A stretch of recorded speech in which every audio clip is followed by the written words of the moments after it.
क्यों हमारी संस्कृति का समझिए कि ह्रास हो रहा है। जो सत्संगी लोग हैं, सत्संगी लोग भी कहाँ अटक गए हैं, एक सीमा के अंदर में बंध गए हैं। उससे बेसी भी वो जानना नहीं चाहते हैं, न जानना चाहते हैं। इसी क्रम में एक अपना ये आया है, क्योंकि कभी भी कोई संरक्षण करेगा तो कोई विद्वान ही करेगा, नहीं। और भारत का ये राष्ट्रीय ग्रंथ होने के नाते, और भगवान कृष्ण जो समझिए अवतारों में भी पूर्ण अवतार कहलाए, और उनके मुखारबिंद से निकली हुई वाणी है ना। और बहुत ही उत्तम ये है।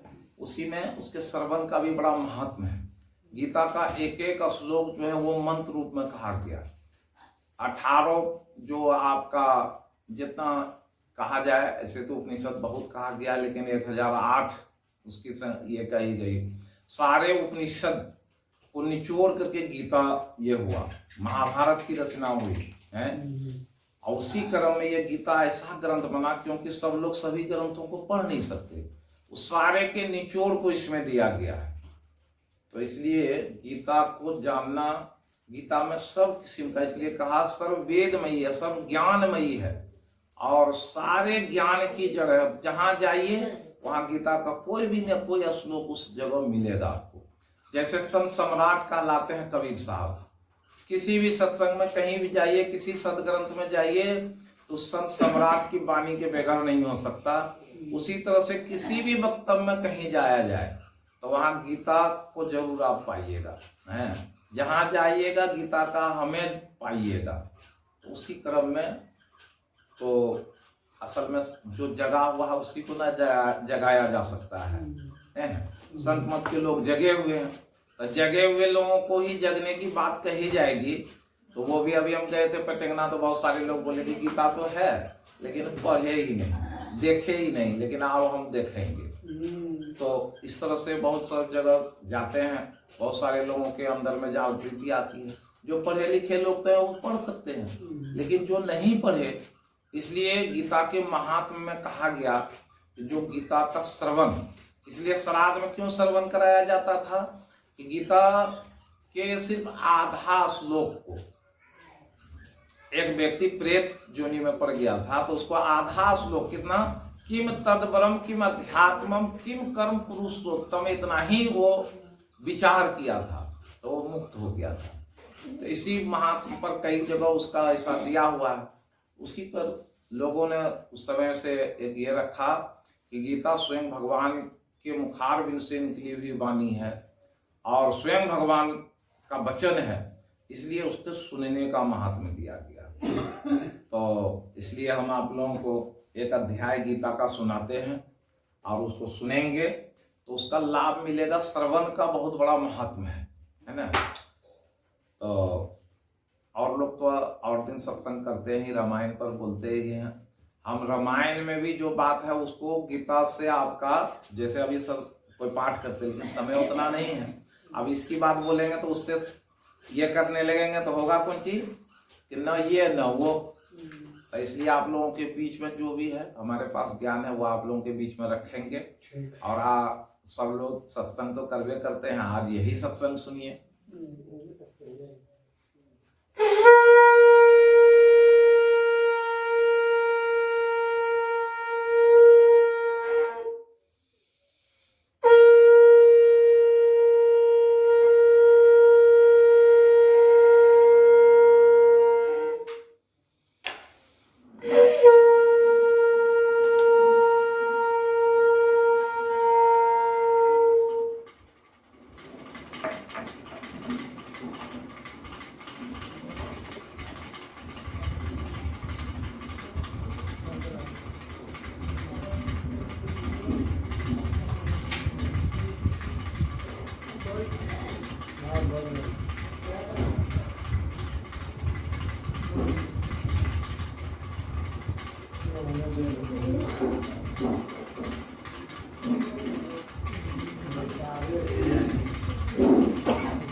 श्री सद्गुरु महाराज की जय। श्री सद्गुरु महाराज की जय।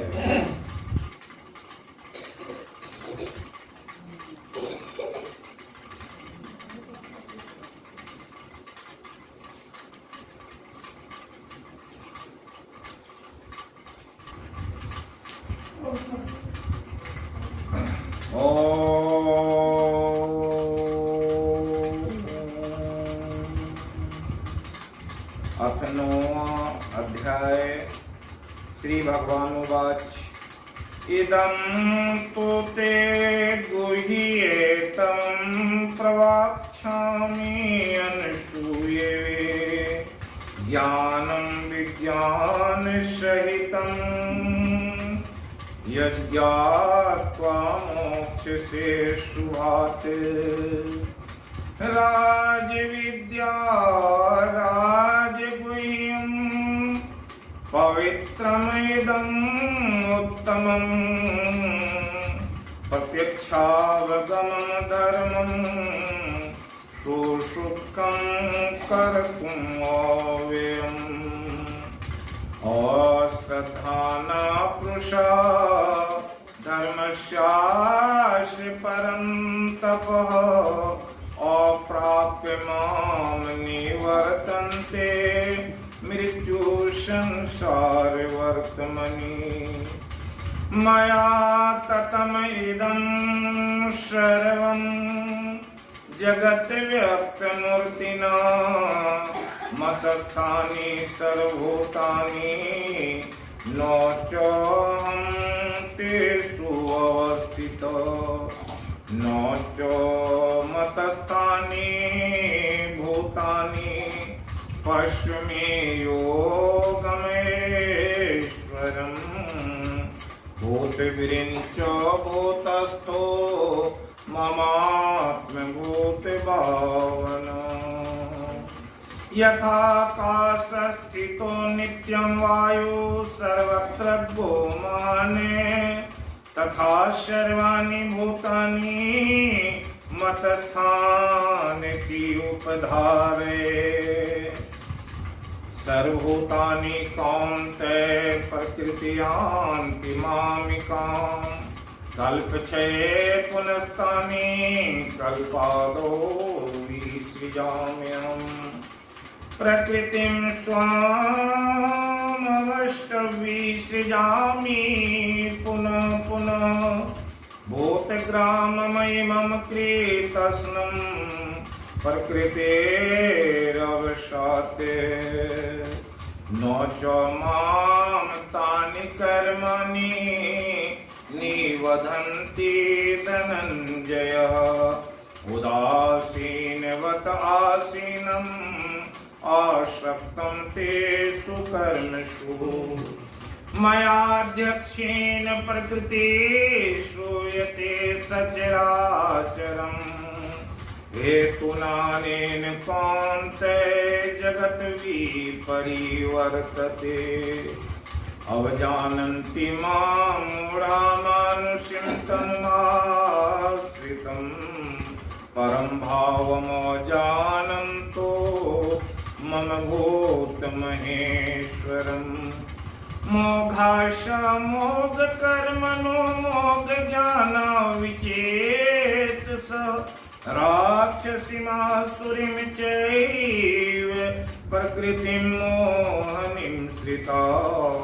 महात्मानस्तु मां पार्थ देवीं प्रकृतिमाश्रिता भजन्त्यनन्यमनसो ज्ञात्वा भूतादिव्यम्।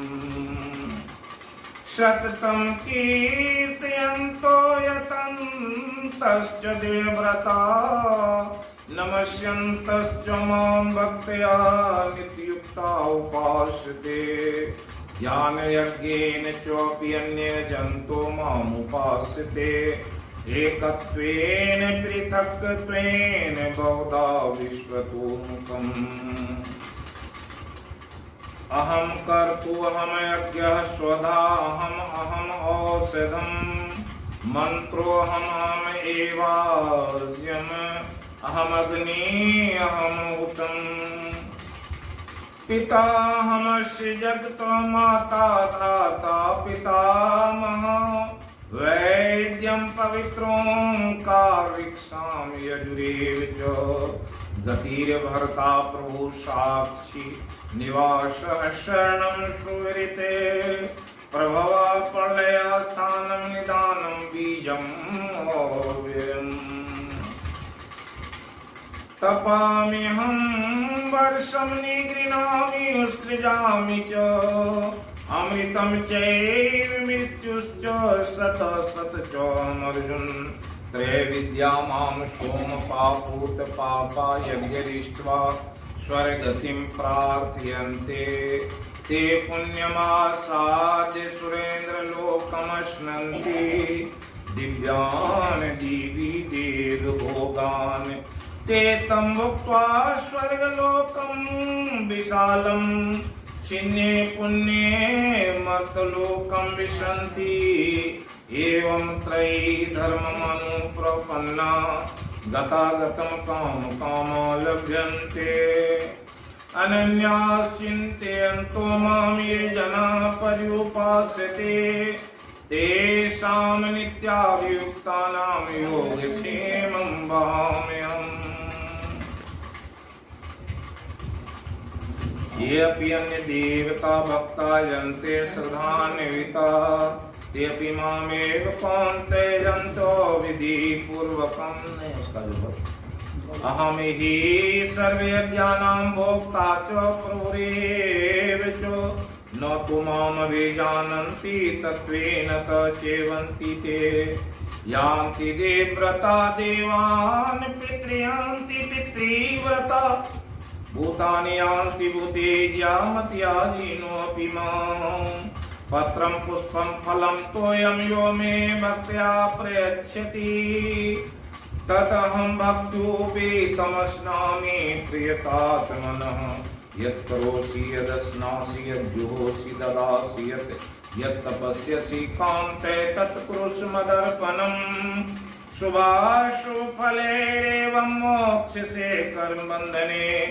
संन्यासयोगयुक्तात्मा विमुक्तो मामुपैष्यसि सम्मोहोऽहं सर्वभूतेषु न मे द्वेष्योऽस्ति न प्रिये ये भजन्ति तो मां भक्त्या मयि ते तेषु चाप्यम् ये अपि चेत् सुदुराचारो भजते मामन्यभाक् साधुरेव समन्तव्यः समग्रव्यवसितो हि स क्षिप्रं भवति धर्मात्मा शाश्वतशान्तिं निगच्छति कान्ते प्रतिजानैनो मे भक्तः प्रणश्यति मामे पार्थव्यापास्यति अपि स्युपापयोनियः स्त्रियो वैश्याशूद्रास्ति यान्ति परां गतिं किं पुनर्ब्रह्मणा पुण्या भक्ता राजर्षयोस्तथा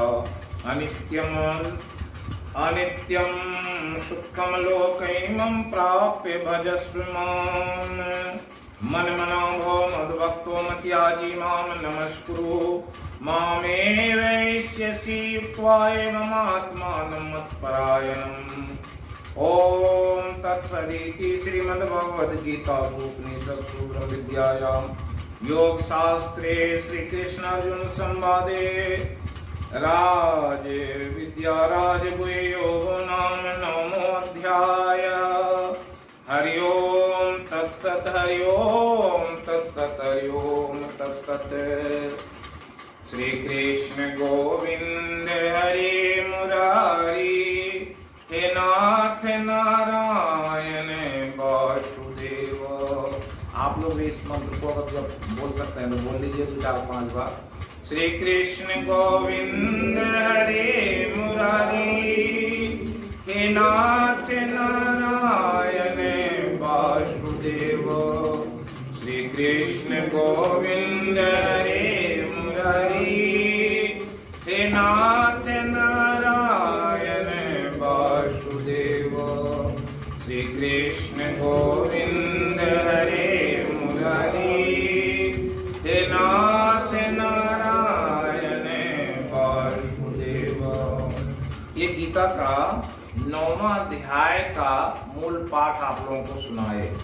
ये पाठ ऐसा है कि भगवान ने कहे ये राज विद्या है, राजगुह्य।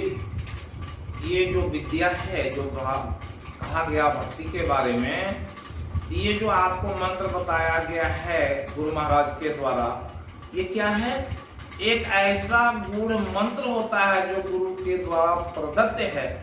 उस मंत्र को आपको बता दिया गया है, लेकिन क्या है, आप उसके अगर श्रद्धा नहीं है, विश्वास नहीं है, भाव नहीं है, तो आप उसको क्या समझेंगे? कुछ नहीं समझेंगे। लेकिन जो समझा है तो वो क्या है? इस विद्या के बारे में कहा गया। कौन सी विद्या है? ये अध्यात्म विद्या है, जिसके बारे में कहा है शुरू में ही पहला श्लोक आया, इदम तूते गुह्ये तमं प्रवक्ष्यामि अनसूयवे ज्ञानम विज्ञान सहितम यदि ज्ञात्वा मोक्ष से शुभात्। ज्ञान सबके पास में है। कौन सा ज्ञान है? खाने पीने, रहने सहने, अपना जितना कारोबार है दुनिया का, भौतिक विद्या का ज्ञान हम लोगों के पास में है। ये अध्यात्म विद्या है। अध्यात्म विद्या क्या है? बड़ा ही गूढ़ रहस्यमय ये विद्या है। क्या कहा? ये राज विद्या राजगुह्यम पवित्रम इदम उत्तमम। ये जो विद्या है अध्यात्म विद्या, इसमें बड़ा राज छिपा हुआ। राज विद्या राजगुह्यम, इसमें गूढ़ जो राज है, ये क्या करता है? ये मंत्र को जपने से क्या मिल जाता है? परमात्मा का दर्शन हो जाता है। तो कितना है? ये सुसुखम कर्तुम अव्ययम। अव्ययम कहते हैं परमात्मा को। सुख पूर्वक उस परमात्मा को प्राप्त कर लेते हैं। कौन व्यक्ति प्राप्त करेंगे? तो गीता में आया है, श्रद्धावान लभते ज्ञानम तत्पर संयत इंद्रिये ज्ञानम लब्ध्वा प्राण शांतिम चिरेणाधिगच्छति। इसे कौन पाता है? श्रद्धावान लभते ज्ञानम, जिसको श्रद्धा है। श्रद्धा जिसमें है वही इस ज्ञान को प्राप्त करता है। क्यों? इस गांव में तो बहुत सारे लोग हैं, सभी में श्रद्धा होती तो सत्संग में आते, लेकिन नहीं है।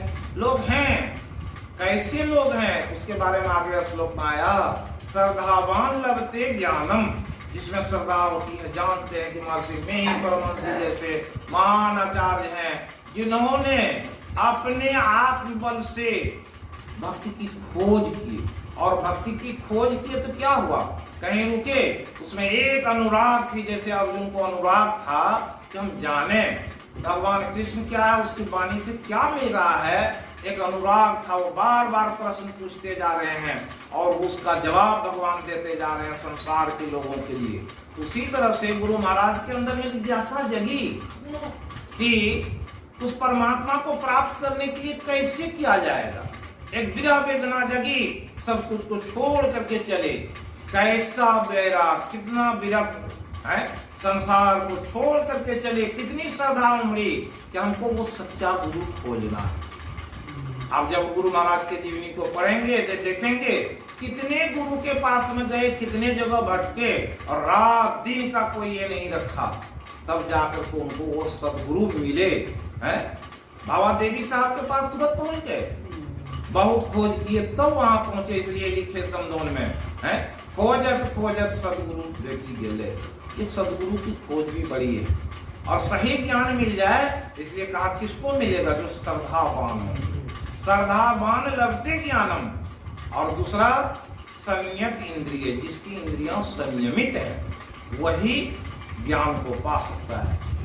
तो ज्ञान क्या है? ज्ञान पाएगा वो व्यक्ति जिसमें श्रद्धा हो या तो उसकी इंद्रिय संयम हो। ये कौन सी इंद्रिय? पांचों जो ज्ञान इंद्रिय है, इसमें अगर संयम होगा तो व्यक्ति सिमटेगा। ज्ञान तो पांचों इंद्रियों में है। आंख में भी ज्ञान है, देखते हैं कुछ को, देख लेते हैं, समझ जाते हैं कि अमुक चीज है। कान से सुन लेते हैं तो क्या होता है? सुनने से ज्ञान हो गया। जो आपका नासिका है उससे सुगंध लेते हैं, गंध आ जाता है तो समझते हैं कि खराब है, सुगंध आ गया तो अच्छा है, उधर जाते हैं। जैसे खराब गंध लगा तुरंत मुड़ जाते हैं। ज्ञान है कि नहीं है?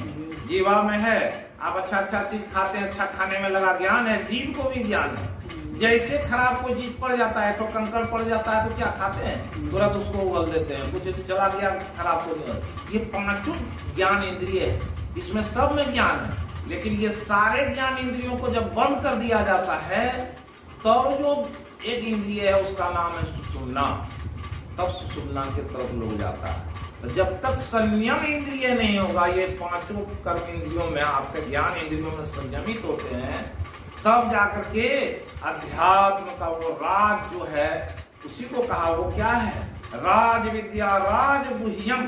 क्या राज छिपा हुआ है कि कोई भी व्यक्ति परमात्मा को अगर जानना चाहता है तो कहां से जानेगा, जानेगा अद्भुत अंतर की डगरिया, जा पर चलकर प्रभु मिलते। अद्भुत अंतर की कैसा, साधारण है, अद्भुत है, और वो ऐसा अद्भुत है उस डगर का पता जानना भी बड़ा मुश्किल है। खोजते फिरते इस जगत में जा बजा, क्या है, बहुत सारे लोग खोज रहे हैं, कितने लोगों को सुषुम्ना का पता है? संत मत में भी बहुत सत्संगी हैं, कहा इसमें 7वें अध्याय में आया कि मनुष्या नाम शास्त्रेषु कश्चित् अति सिद्धये तामपि सिद्धानाम कश्चित् माम वेति तत्वतः। भगवान कहने की कृपा किए, मनुष्यों में हजारों मनुष्य है, मनुष्यानाम शास्त्रेषु कश्चित् अति सिद्धये, कौन से लोग सिद्धि प्राप्त किए, है ना? तब कहते हैं उस सिद्धों में भी कितना, मनुष्यानाम शास्त्रेषु कश्चित् अति सिद्धये सिद्धानाम, उस सिद्धों में कितना, कोई बहुत कम लोग, जिसको रामचरितमानस में कहा, भगवान से एक बार वार्ता हुई तो पार्वती जी पूछे भगवान से, शिव से, कहाँ गए थे? कहा कि मैं तो गया था काकभूषुंडी जी के पास। तो उनको हंसी आ गई, भाई वो काकभूषुंडी जी क्या है, वो तो कौवा पक्षी है, उससे क्या सीखने के लिए आप गए हैं?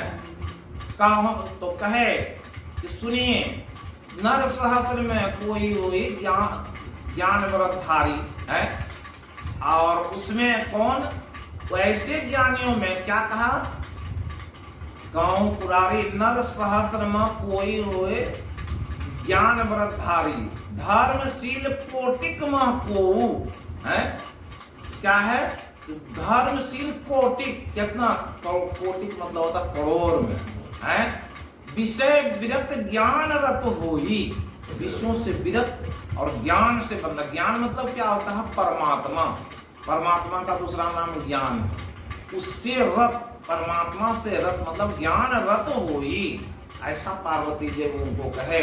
तब भगवान उससे सुनाने लगे, वो काकभूषुंडी जी कैसे महात्मा है, कैसे जीव है, जिसके पास मैं जाता हूँ उसको कितना ज्ञान है, ये बात बताए। जैसे अभी हमारे आपको सरपंच साहब बताए कि वकील साहब है, तो वकील साहब का नाम है सुन तो लोग भड़क जाते हैं, नहीं होता। तो आप सब तो ऐसे नहीं, गुरु महाराज को भी भेजा गया था वकील साहब के पास में, बाबा देवी साहब को के पास में जब गए तो कहा कि चले जाइए आप वहाँ भागलपुर, और वहाँ एक वकील साहब है, उससे ज्ञान लीजिएगा। तो अब है, सब लोग तो एक ही जैसे नहीं होते। तो आज जो ज्ञान की बात कहने का है, तो वो क्या ज्ञान की बात अभी सुना रहे थे कि राज विद्या राज गुह्यम पवित्रम इदम उत्तमम, बड़ा ही पवित्र है वो मंत्र, और उसको जो जपता है क्या मिलता है, इसके बारे में आगे कहे। उसके आगे तो श्लोक में कहा, अश्रद्धाना पुरुषा धर्मस्यास्य परंतप अप्राप्य माम निवर्तन्ते मृत्यु संसार वर्तमनि। कहा अश्रद्धाना पुरुषा, जो श्रद्धावान होते हैं तो उसको तो बहुत मिलता है, लेकिन जिसकी में श्रद्धा नहीं है वो क्या हो जाता, अश्रद्धाना पुरुषा धर्मस्यास्य परंतप अप्राप्य माम, वो क्या परमात्मा को प्राप्त कर सकते हैं, नहीं कर सकते हैं। मृत्यु संसार वर्तमनि, कहा वो फिर संसार में ये मृत्यु लोग यहाँ जो आएंगे मरेंगे, और मरेंगे तो ये विभिन्न योनियों में जाते हैं, उसकी आगे व्याख्या करेंगे। तो ये शब्द को कहा करके तब भगवान फिर आगे बढ़ते हैं, और इतना समझाते हुए कहे कि जो नहीं समझता है कैसे समझता है, तो उस पर कहे, माया ततम इदम सर्वम जगत व्यक्त मूर्तिना मतस्थानी सर्वभूतानि नोचवाहम तेषु अवस्थितो। अब संसार के पूरे जीव के बारे में भगवान यहाँ बता रहे हैं कि जिसकी श्रद्धा नहीं है मृत्यु संसार वर्तमानी में तो जाते हैं, मृत्यु संसार में वो भटकते रहता है। तो कैसे भटकता है, तो उसी को कहा कि सर्वभूतानि कौन्तेय प्रकृति यान्ति मामिकाम कल्प क्षय पुनस्तानि कल्पादो विसृजाम्यहम्। सर्वभूतानि कौन्तेय, भूत का मतलब होता है जीव। संसार में जितने 84 लाख योनियों में जितने जीव हैं उसके बारे में हम भगवान सुना रहे हैं लोगों को कि वो कैसे है। सर्वभूतानि कौन्तेय प्रकृति यान्ति मामिकाम, प्रकृति की बात अब आ गई। ये प्रकृति से बंधा हुआ है। ये प्रकृति क्या है, आप सभी जानते हैं संत मत के लोग, ये एक अपरा प्रकृति है, ये परा प्रकृति है। अपरा प्रकृति क्या है, जिसको अष्टधा प्रकृति कहते हैं, है ना। वो क्या है, ये 5 तत्व का शरीर बना हुआ है। इसमें मन बुद्धि अहंकार 3 मिलकर 8 होता है। ये 5 तत्व क्या है, भूमि आपो अनलो वायु खं मनो बुद्धि अहंकार इति में भिन्ना प्रकृति अष्टधा। गीता में कहा गया ये अष्टधा प्रकृति है। ये 8 प्रकृति में क्या है, आपका शरीर का जो निर्माण हुआ है वो मिट्टी से, जल से, वायु से, अग्नि से और आकाश से। ये 5 तत्व का शरीर है। ये 5 तत्व कैसा है, ये 5 तत्व परमात्मा जैसा है। मिट्टी कैसा है, जैसे परमात्मा है वैसे मिट्टी है, नहीं है। ये पृथ्वी को किसी से कुछ है, कोई दुश्मनी नहीं, किसी से कोई लाभ हानि की बात नहीं है। वायु तत्व है, सबके लिए अमृत के समान है और जो उससे जैसा काम लेना चाहे परमात्मा का एक रूप है। अग्नि तत्व है, अग्नि का कितना महान महत्व है। अग्नि में दाह कारक शक्ति है और पोषक शक्ति है। वही अग्नि से आप किसी चीज को भस्म कर देते हैं, वही अग्नि आपके अंदर विराजित है जो गर्मी लाती है। और परमात्मा का एक बहुत बड़ा रूप है, वो भी 5 तत्व हैं। अब आकाश है, आकाश में जो जैसा घर बना ले रखे, जो ऐसा करे, जिस तरह से घटाकाश मठाकाश सब आप लोग जानते ही हैं वैसी है। बढ़ गया क्या कि ये 5 तत्व, ये 5 तत्व का शरीर आपका। और उसके बाद क्या है, 3 उसमें आकर के मिल गया। कौन, ये मन और बुद्धि जैसे मिला तो और 8वां तैयार होता जिसका नाम है अहंकार या अहमकार। मैं जैसे ही 7 के आगे 8वां आया कि एक प्रकृति का निर्माण हुआ, उसका जो संग बना तो वो कहता है कि मैं हूं, मैं अमुक आदमी। जो नाम उसका पड़ गया वो मैं आया, जैसे अहंकार आ गया। आपके मन और बुद्धि जो ये 5 को चलाने लगा, जिसको रामचरितमानस में कहा, कहूं तात यह कथ कहानी कहत बने न परत बखानी। ईश्वर अंश जीव विनाशी चेतन अमल सहज सुख राशि। ये 5 तत्व का शरीर है।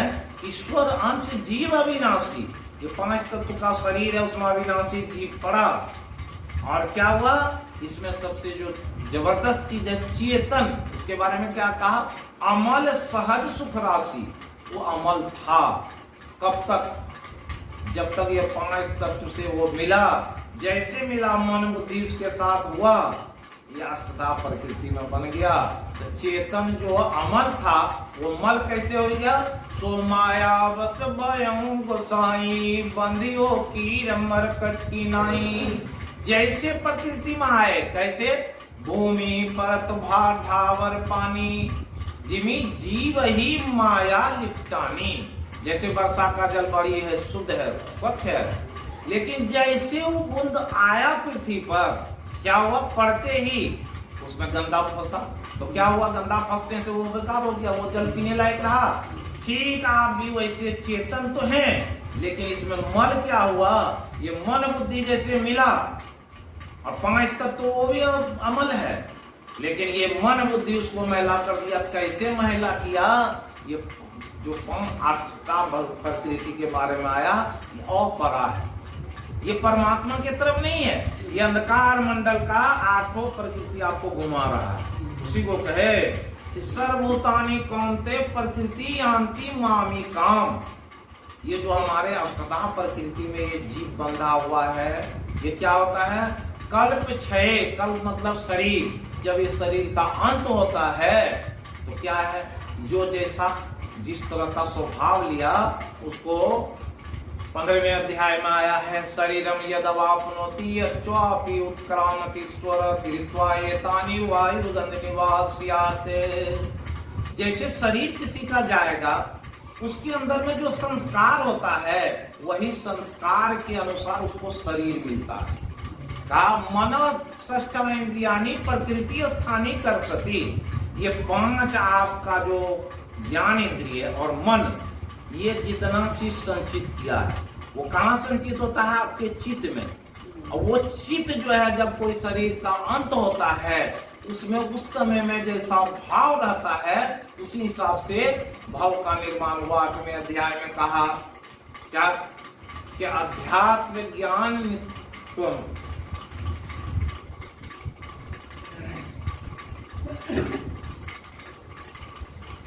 भूत भाव भव करो विसर्ग कर्म संयोगित स्वभाव अध्यात्म उच्यते।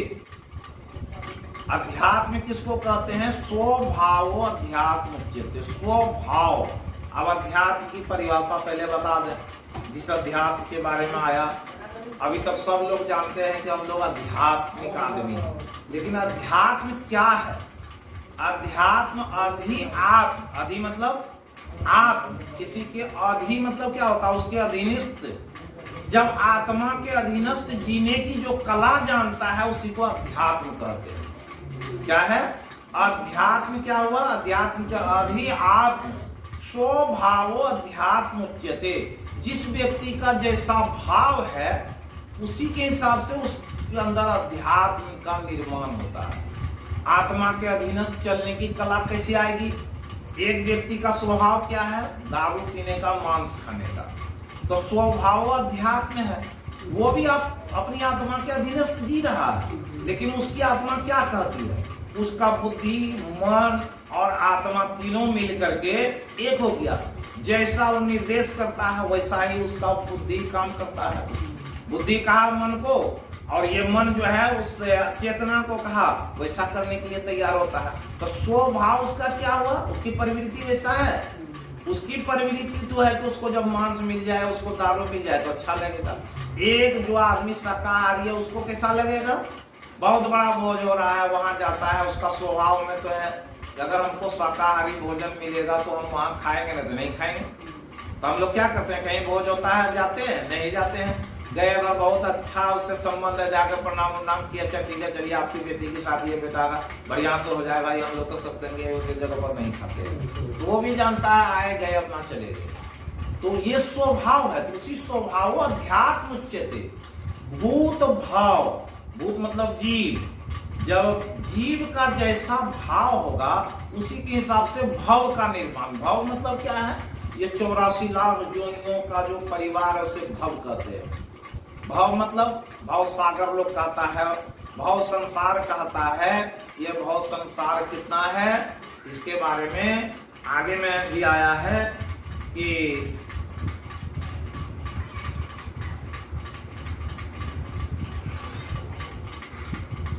ये जो अभी कह रहे थे जिस बात को कि प्रकृतियांति मामिकाम कल्प क्षये पुनस्तानी कल्पादो विसृजाम्यहम्। जैसे शरीर का अंत होता है, जिस तरह से उसका स्वभाव था, जितना उसने अर्जित किया, तो मन षष्ठा इंद्रियाणि प्रकृति स्थानी कर्षति, वैसा उसका आकर्षण होता है ना। आप लोग सुने होंगे कि व्यास जी जा रहे थे, देखा कि एक नाली में एक कीड़ा दौड़ रहा है, बहुत बार सत्संग में सुने होंगे। तो जब उस नाली के कीड़े से पूछे व्यास जी क्यों भाग रहे हो, तो बोला कि गाड़ी का चक्का पीछे से आ रहा है। तो बोला कि अब जो है तुमको संत का दर्शन हो गया, इसलिए तुम्हारा क्या होगा, उत्तरोत्तर विकास होगा। तुम तो गाड़ी के चक्के से पीछे जाओगे, लेकिन इस शरीर का अंत होगा तो अब शरीर तुम्हारा बदलते जाएगा और एक दिन मनुष्य शरीर में जाओगे। ये वहां पर व्यास जी इसको समझाए, है ना। और उसी तरह से कल्प क्षय, शरीर का क्षय होता है, जिसका जैसा स्वभाव उसके अंदर पांचों कर्म जो ज्ञान इंद्रियों में जैसा ज्ञान अर्जित किया था वो चित्त में होता है, उसी के हिसाब से उसका आकर्षण होता है। गुरु महाराज के सत्संग में आप लोग सुने होंगे कि गुरु महाराज एक राजा का पुत्र गया, जब राजा अपना शरीर छोड़ा तो पूछे कि हमारे पिताजी कहाँ गए।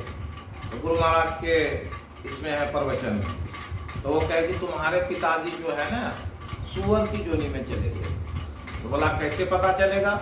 कहा कि हम चले जाओ आदमी क्या, वहां तुम्हारा जो पिताजी है वो चितकबरा रंग का सुअर बन गया है, और वो सुअर वहां रहेगा नहीं क्योंकि उसका पुण्य का है, लेकिन वो अंतमति सो गति होता है उसी कारण वो सुअर के शरीर में चला गया है। तो कहा कि जाओ वहां देखो, उसका कल्याण बहुत जल्दी होने वाला है, फिर शरीर बदलेगा। इस तरह से बहुत सारा उदाहरण, तो उसी को भगवान यहाँ समझाए कि सर्गे प्रकृतियांति मामी काम कल्प क्षय पुनस्तानी कल्पादो भी सृजाम्य। शरीर का क्षय होता है और फिर क्या होता है, वो जो आत्मा है जिस तरह का संकेत प्रकृति स्थानीय कर सकती, आपके 5 ज्ञान इंद्रिय और मन बुद्धि उसका आकर्षण होता है। अगर वो वैसा काम किया तो वैसा शरीर उसको मिल जाता है। तो इसलिए वहां क्या है, कहा भूत भाव भव करो विसर्ग कर्म संगीत। अगर कोई व्यक्ति अपने स्वभाव को बदल लेता है, आज आप मांस मछली नहीं खाते हैं, किसी जीव की हिंसा नहीं करते हैं, तो आपका क्या हुआ? आप भूत का भाव कैसा है कि हम किसी की हिंसा नहीं करेंगे। हम लोग अभी जो लिए हैं क्या है, अहिंसा का व्रत लिए हैं, हमारे मन वाणी से किसी किस्म से किसी की हिंसा नहीं करेंगे। तो हमारा स्वभाव तो बन गया है। किसी जीव आप जा रहा है, आपके हाथ में बंदूक है, लेकिन फिर भी आप नहीं चलाइएगा, सोचिए कैसे मार दे, मारेंगे तो पाप लग जाएगा। ज्ञान है, और ये जब तक ज्ञान नहीं हुआ, कहा तब जो जानाति तत्वेन अतः चैवयन्ति ते, जो तत्व से परमात्मा को जानता है। परमात्मा से पूछे अर्जुन कि आप भगवान रहते कहाँ हैं? भगवान कहे हम आत्मा बुढ़ा के सर्वभूता से स्थित अहम आदिश्च मध्यम च भूतानाम अंतिम च। जब अर्जुन पूछे कि आप रहते कहाँ हैं, तो पता बताए कि हम कहाँ रहते हैं, संसार के जितने जीव देख रहे हो सबकी आत्मा ही में ही मेरा निवास है। मत कर्म कृत मत परमो मत भक्त संवर्जित निर्वैर सर्वभूतेषु स्वमामेति पांडव। 11वें अध्याय में कहे अर्जुन हमको जानता कौन है, निर्वैर सर्वभूतेषु स्वमामेति पांडव, जो संसार के सारे जीव से निर्वैर, बैर नहीं रखा है, वही हमको जानता है। अब बैर नहीं रखा है तो आप संतों के स्वभाव को देख लीजिए, जो अध्यात्म में रहते हैं, अध्यात्म मतलब अपने आत्मा के अधीनस्थ जीना जानते हैं, तो उसका क्या अभी हम कह रहे थे, अपरा प्रकृति। ये अपरा प्रकृति में अशुद्धा प्रकृति है। ये आंखों से जो बंधा हुआ रहता है वो जीवन मरण के चक्र में पड़ा रहता है। गुरु महाराज कहे कि इससे ऊपर उठो, परा प्रकृति में जाओ, तो परमात्मा का दर्शन होगा। बहुत सत्संग में सुने होंगे आप लोग, रोज स्तुति विनती में भी कहते हैं। और उसी के बारे में आगे कहे, यहाँ पर जो हम सुना रहे थे, कल्प से पुनस्तानी कल्पादो भी सृजाम्यहम् प्रकृति स्वाम अवष्टभ्य विसृजामि पुनः पुनः भूत ग्रामम इमं कृतस्नम अवसम प्रकृति अवसाद। यहाँ पर भगवान कहे ये भूत ग्रामम इमम, ये भूत ग्राम क्या है, ये 84 लाख जोड़ियों का, जैसे ये गांव में विभिन्न जाति के लोग रहते हैं, एक ग्राम हुआ। उसी तरह से भूत मतलब जीव का भी एक ग्राम है। भगवान कहते हैं वो ग्राम क्या है, जिसको आप लोग सुने होंगे बहुत बार सत्संग में, कि 20 लाख स्थावर जानो, 9 लाख सब जलचर मानो, 11 लाख कृमि कवि गाए, 10 लाख पक्षी गण बनाए, 30 लाख पशु जानो भाई, 4 लाख बानर समुदाय। जब ये 84 कटी जावे तब कोई मनुष्य का शरीर पावे। ये 84 का शरीर बीतने के बाद ये परमात्मा आपको क्या दिए हैं, एक कई लोग बोलते हैं, बहुत सारे लोग, कि जैसे मुस्लिम सब में कहते हैं कि हम लोगों को बेटी जो मिलता है वो तोहफा मिलता है, तो उसी समय थी ये क्या है, मनुष्य को जो रामायण में कहा गया, करे 4,84,000 योनि धर्मति है जीव विनाशी, फिरत सदा माया कर प्रेरा, काल कर्म स्वभाव गुण घेरा। आप 4 कारणों से 84 लाख योनियों में जाते हैं। कौन कौन? काल के कारण, काल कर्म स्वभाव और गुण। अभी जो हम स्वभाव की चर्चा की, काल क्या है? आप जा रहे हैं, मान लिया ट्रैक्टर से जा रहे हैं, ये कुत्ता सामने आ गया, उसको चीर दिया, तभी आप काल में पकड़ लिया। काल मतलब समय, वो समय आपको पकड़ लिया। वो आज न कल वो कुत्ता उस ट्रैक्टर पर बैठेगा और आप उसके नीचे दबिएगा। एक समय आएगा, सत्संग योग में पढ़ लीजिए, मनुस्मृति का ये है जो कबीर साहब के वचन में या मनुस्मृति में भी है। अगर किसी का गर्दन का है, स्व मानसेन पर मानसेन, इस तरह का वो श्लोक सब है कि वो आपको एक न एक दिन भुगतना पड़ेगा। तो वो किस तरह से कहे, उसी बात को यहाँ पर कहे कि काल कर्म स्वभाव गुण घेरा। काल के गाल में आप फंसा गए, कब एक समय आएगा वो काल उस समय में खड़ा होगा और आप नहीं चाह करके भी वहां आप किसी न किसी गाड़ी से छिपा जाइएगा। काल का तो वो क्योंकि आपका घेरा हुआ है? दूसरा कहे कर्म। कर्म कैसा है? तो जो जैसा कर्म करता है उसका फल भोगना पड़ता। और ये फल भोगने के लिए क्या है? 84 लाख योनि में आप भटक गए हैं।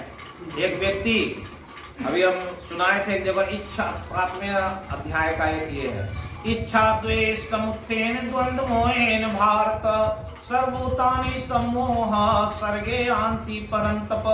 इसी में कहा इच्छा और द्वेष, इच्छा द्वेष समुत्थेन द्वंद्व मोहेन भारत। इच्छा और द्वेष दो चीज से लोग पीड़ित है। आपकी इच्छाएं बहुत बलवती है। एक व्यक्ति एक जगह सत्संग में सुनाए, बड़ी अच्छी कहानी है कि जैसे इच्छा रहती है, सब मान लीजिए आपके घर के बगल में जमीन कोई बिक्री है और वो जमीन आप खरीदना चाहते हैं। एक गांव का आदमी गरीब है, वो पैसा देकर खरीदना चाहता है, लेकिन वो अमीर आदमी को जमीन नहीं मिला तो क्या करता है? अगर वो आदमी जमीन खरीद कर घर भी बना लेता है तो क्या खेती करवा के उसको मार देता है? मान लीजिए कुछ भी कर दिया तो काल की गति में आया कि नहीं? और अगर वो वहां पर वैसा कर लिया तो क्या होता है? काल की गति ये है कि कौन से उस जमीन में आप अगर वैसा किए हैं तो आपको सर्प बना करके भेज देगा। तो इस तरह से बहुत सारा वो लंबा प्रसंग है। तो कहा ये काल इस तरह से पकड़ा। कर्म क्या किया? वैसा कर्म किया, उसके चलते बंधन में पड़ना पड़ता है। एक इसमें उदाहरण है कि एक सेठ जी थे, बड़े अच्छे लोग थे, वो कर्ज देते थे लोगों को। तो कर्ज देते थे, जो जाता था कर्ज लेने के लिए तो कहता था कि इसी जन्म में दे दोगे कि अगले जन्म में दोगे। तो आजकल के लोग बड़ी चालाक है, सब कहते थे अगले जन्म में दे देंगे, ले जाओ जितना ले जाना है। ले जाता था, वो मुनि जी को कहता था लिख देने के लिए अमुक आदमी अगले जन्म में, अमुक आदमी इसी जन्म में। अपना उसका चल रहा था। तो एक चोर उस गांव का सोचा कि इसको कितना पैसा है कि इतना लुटाते जा रहा है, चलो आज हम भी कर्ज के बहाने इसका तिजोरी देखेंगे, उठा कर ले आएंगे। जब वहां गया तो कहाँ आया जी? बोला हम भी कर्ज लेंगे। तो ठीक है, मिल जाएगा। कितना लेना है? तो 5,000 लेना है। ले लिया। कब दोगे? तो अगले जन्म। वैसा करके तो अपना गया तिजोरी में जाकर रुपया दिया, लिया, अपना चला गया। शाम में वो सोचा कि आज जाते हैं उस तिजोरी को उसका उठा ले। वो सेठ जी के पास में बहुत सारे भैंस थी। जब वहां पहुंचा, वही भैंस के लाट में वो छिप गया। तो वहां सुनता है क्या कि एक भैंस से कह रही है कि बहन तुम्हारा क्या है, कब आए? बोला अभी 2-4 दिन पहले हम वहाँ आए हैं। कहा ठीक है, हम तो कई वर्षों से यहाँ अपना कर्ज सधा रहे हैं। क्या है कि हमारा दूध से इसका कर्ज सध रहा है, जिस दिन ये समाप्त होगा तो उस दिन हम यहाँ से छुटकारा पा लेंगे। ये चोर सुना तो सोचा ये जो कहता अगले जन्म में जितना कर्जदार है वो क्या करता है? कर्ज चुकाने के लिए इस जोनी में आना पड़ता है, इसको आवश्यकता है। यहाँ आता है तो वही भैंस का दूध से उसका चुकाया जाता है। ये भैंस इसलिए लगता है कि अगले जन्म में हमको भी भैंस या कुछ बन के इसका कर्ज चुकाने आना पड़ेगा। चोर को समझ में आ गया। दूसरे दिन 100 रुपया लेके गया। सेठ जी रुपया अपना रखिए। क्या हुआ जी? नहीं, हम कर्ज नहीं लेंगे, है ना? ये कर्म का फल है। काहे नहीं लेंगे कि हमको फिर अगले जन्म में आपके यहाँ आकर के नौकरी नहीं करना है या कुछ करना नहीं है। बहुत सारे इस पर उपाख्यान है। काल कर्म स्वभाव, अब स्वभाव के बारे में यहाँ चर्चा हो रहा था। जिसका जैसा स्वभाव होता है उस स्वभाव के अनुसार से वो व्यक्ति उस शरीर में पड़ जाता है। कवहु करुणा कर नर देहि, इसके आगे है ना, परमात्मा की जब कृपा हो जाती है तब मनुष्य का शरीर मिल जाता है। और गुण क्या है? 3 गुण है। कौन गुण है 3? सात्विक, राजस, तामस। 14वें अध्याय में इसकी व्याख्या भगवान की है। यदा सत्वे प्रवृद्धे तु पल्यम याति देवृत तदुत्तम विदाम लोकान अम्लान प्रतिपद्यते। अगर सात्विक स्थिति में आपका शरीर छूटता है, तो आप लोग सुने होंगे बहुत आदमी के सामने गुरु महाराज खड़े हैं। क्यों? सात्विक स्थिति में हमेशा स्मरण रहता है। सत्वाद जायते ज्ञानम, ऊर्ध्वम गच्छति सत्वस्था। बहुत जगह पढ़ेंगे, शास्त्रों में आया है। ऊर्ध्वगमन कब होता है? सात्विक स्थिति में रहिएगा, ध्यान कीजिएगा, मन लगेगा उधर, आपका ऊर्ध्वगमन होगा, ये चेतना बढ़ने लगेगी, ये ऊर्ध्वगमन है, वही परा प्रकृति में पहुंच जाता है, तो उसको कहा है सात्विक स्थिति है। वैसे शरीर से छूटता है तो क्या होता है? अगर मान लिया शरीर अगर वो मुक्त नहीं हुआ तो कहा कि क्या कहा? प्राप्त पुण्य कीर्तन लोकानुसित्वा शाश्वती सम। इसमें भी कहा त्रय विद्या माम सोम पापूत पापा ये दृष्टवा स्वर्गतिम प्रार्थयन्ते। अगर कोई स्वर्ग चाहता है तो उसी में दिया कि छिन्ने पुण्य मर्त लोकम विसंति। तो अगर पुण्य आपका समाप्त हो जाएगा तो आप फिर इसी लोक में आएंगे, क्योंकि स्वर्ग लोक में नहीं था सकते। लेकिन जो ध्यान किया है, जो भक्ति किया है, जो 6ठे अध्याय में भगवान से पूछा है अर्जुन, और यति श्रद्धया उपेतो योगात् चलित मानसो प्राप्त माम। कहा कि अगर कोई मतलब स्थिर था, योग कम ही किया, उसका क्या गति होगा? तो वही कहा कि प्राप्त पुण्य कृताम लोकानुसित्वा शाश्वती समा। वैसे लोग जाएंगे स्वर्ग, और जब तक उसको रहने का है तब तक रहेंगे। जब ब्रह्मा का वो काल आएगा प्रलय का, उस समय तक वो वहां रहेंगे, तब मुक्त होंगे, फिर जन्म नहीं होगा उसका। उसी को यहाँ पर ये कहने की कृपा किए कि वो क्या होता है, स्वभाव के बारे में हम सुना रहे थे कि अगर सात्विक स्थिति में, गुण के बारे में, तो वो आदमी या तो स्वर्ग जाएगा या मुक्त होगा। रजसी पल्यम गत्वा कर्म संगी सुजायते।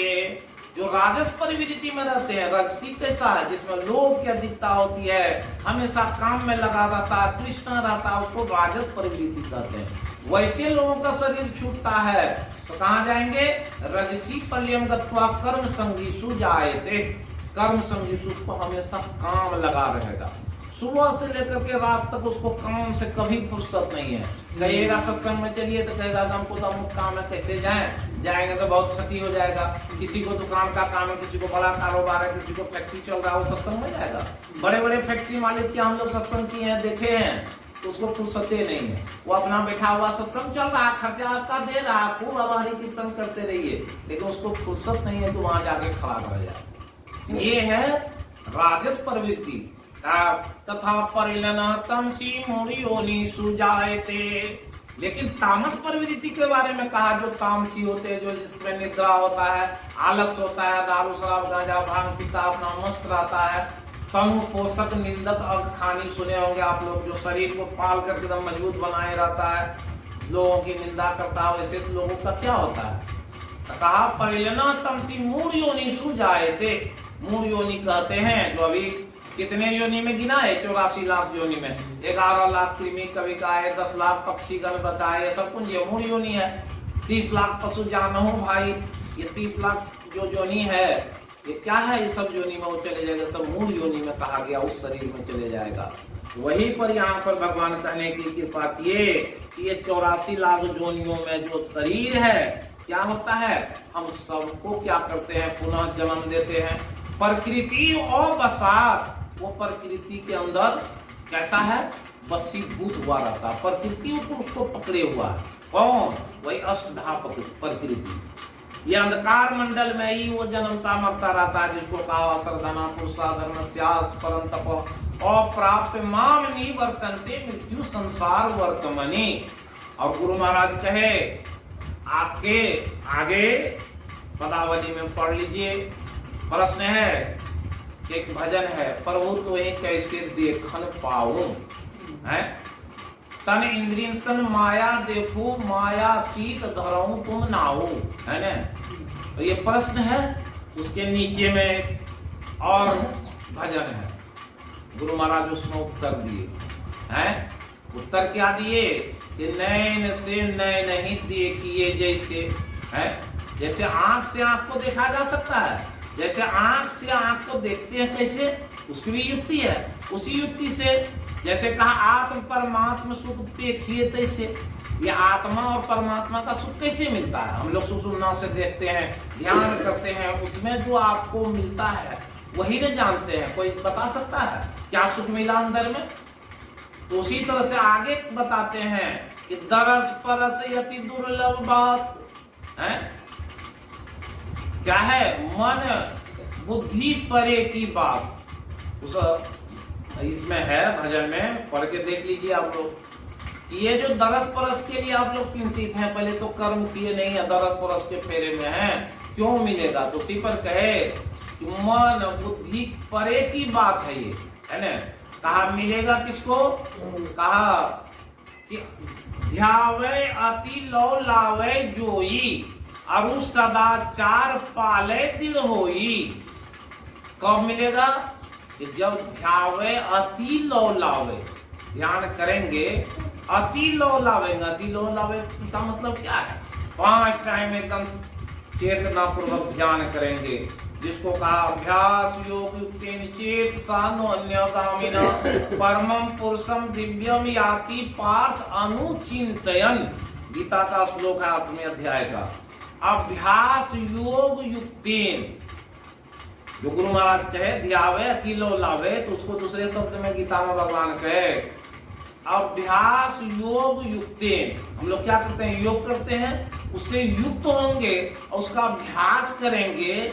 अभ्यास योग युक्तेन चेतसा, चेतसा मतलब क्या है, सावधान। अब कैसी चेतना, अभ्यास योग युक्तेन चेतसा नो अन्यगामिना, अपना जो आपका ये 5 ज्ञान इंद्रिय है, इस पर कब्जा जब करिएगा, ये नो अन्यगामिना की घर भी नहीं जाए। तब ये 5 जब ज्ञान इंद्रिय बंद होगा, तब वो सुषुम्ना खुलता है। ये 5 जब बंद कर लीजिएगा, जिसको कहा आप एक भजन और उसमें मिला दीजिए, राम नाम अमर नाम भजो भाई सोई, असोई सतधुन सब घट घट होई। कहे ना, वो सतधुन सबके घट में होता है। कौन सा धुन है वो, जिसको कहा परान पश्यंती मधमान वैखरी, वर्णात्मक हत धुन नहीं कोई। गुरु महाराज की वाणी है, 4 प्रकार के नाम के बारे में कहे। ये 4 प्रकार का नाम जो जानता है, और आगे कहे इसी भजन में, अनहत अनाहत परसावे सतपथ, पहुंची जहां पुनि भव नहीं होई। ये अनहत अनाहत जो है, ये क्या है, ये नाद के बारे में है, शब्द के बारे में भी है।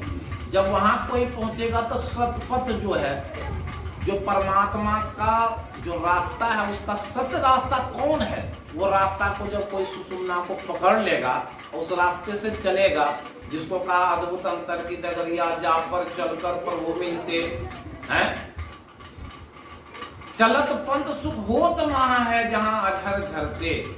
ये पथ पर चलने की विधि जानेंगे तब न। अभी तो उस रास्ता को खोजने में लगे हुए, तो रास्ता अभी हम आ रहे थे यहाँ का रास्ता मालूम नहीं था, तो पहले वो रास्ता मिलेगा चरागनी जाने का, तब न वहां जाएंगे। एक आदमी बताया कि हम वहां जाइए, मदरसा से आगे रास्ता उधर जाता है। तो वो रास्ता तो सुषुम्ना में है, लेकिन सुषुम्ना का भी पता चला नहीं चला। तो इसलिए गुरु महाराज कहे दरस परस अति दुर्लभ बात, है ना। क्या कहा, यही विधि ध्यान धरी, यही विधि गुरु महाराज जो मंत्र बताए, यही विधि ध्यान धरी दिव्य दृष्टि करी करी भजो नाम सोई। तब उस जगह गुरु महाराज कहे हैं, ये वहां पर 3 बात कहे, यहाँ कहते हैं गुरु महाराज कि ध्यावे अति लो लावे जोई। कितना ध्यावे, अति लो लावे जोई। तब उसके नीचे कहे अरु सदाचार पाले दिल होई, और सदाचार का पालन देर तक। थोड़ा सा आप घसर जाइए तो नहीं तो इसको गिरा देगा, वो सो जाएगा। थोड़ा सा तो क्या है ध्यावे, वहां पर अब लगा दिए एक लाइन कि सदाचार का पालन करेगा वो पावेगा। क्या पाएगा? में ही सो दुर्लभ पावे, में ही सो दुर्लभ पावे। जब में ही मतलब क्या हुआ? जब आप बहुत ज्यादा भक्ति करके सिमटेंगे तब वो पाएंगे। कौन? अति दुर्लभ पावे। उसके नीचे लाइन में दिया तो क्या है? नहीं तो भाव भटका खावे। क्या दिया? फिर वही बात जो यहाँ पर कहे कि नहीं तो फिर वो भाव में ये 84 लाख योनियों में भटका खाएगा, जिसको और गुरु महाराज कहे सत्संग योग में भी। आप लोग भी हमेशा पढ़े होंगे लेकिन उस पर ध्यान नहीं आया होगा। ई चेत वेदित असत्यम अस्ति, ये है ना इसमें सत्संग योग में। ई चेत वेदित असत्यम अस्ति, चेत ये वेदित महति विनष्टि, भूतेषु विचित्र धीरा, प्रेतस्मात् लोकात् अमृता भवन्ति। अगर इस शरीर के रहते हुए आप उस ब्रह्म को नहीं जान पाए तो फिर क्या होगा? वहां पर कहा कि बड़ी भारी हानि होगी, लेकिन यहाँ पर उसका भावार्थ क्या है?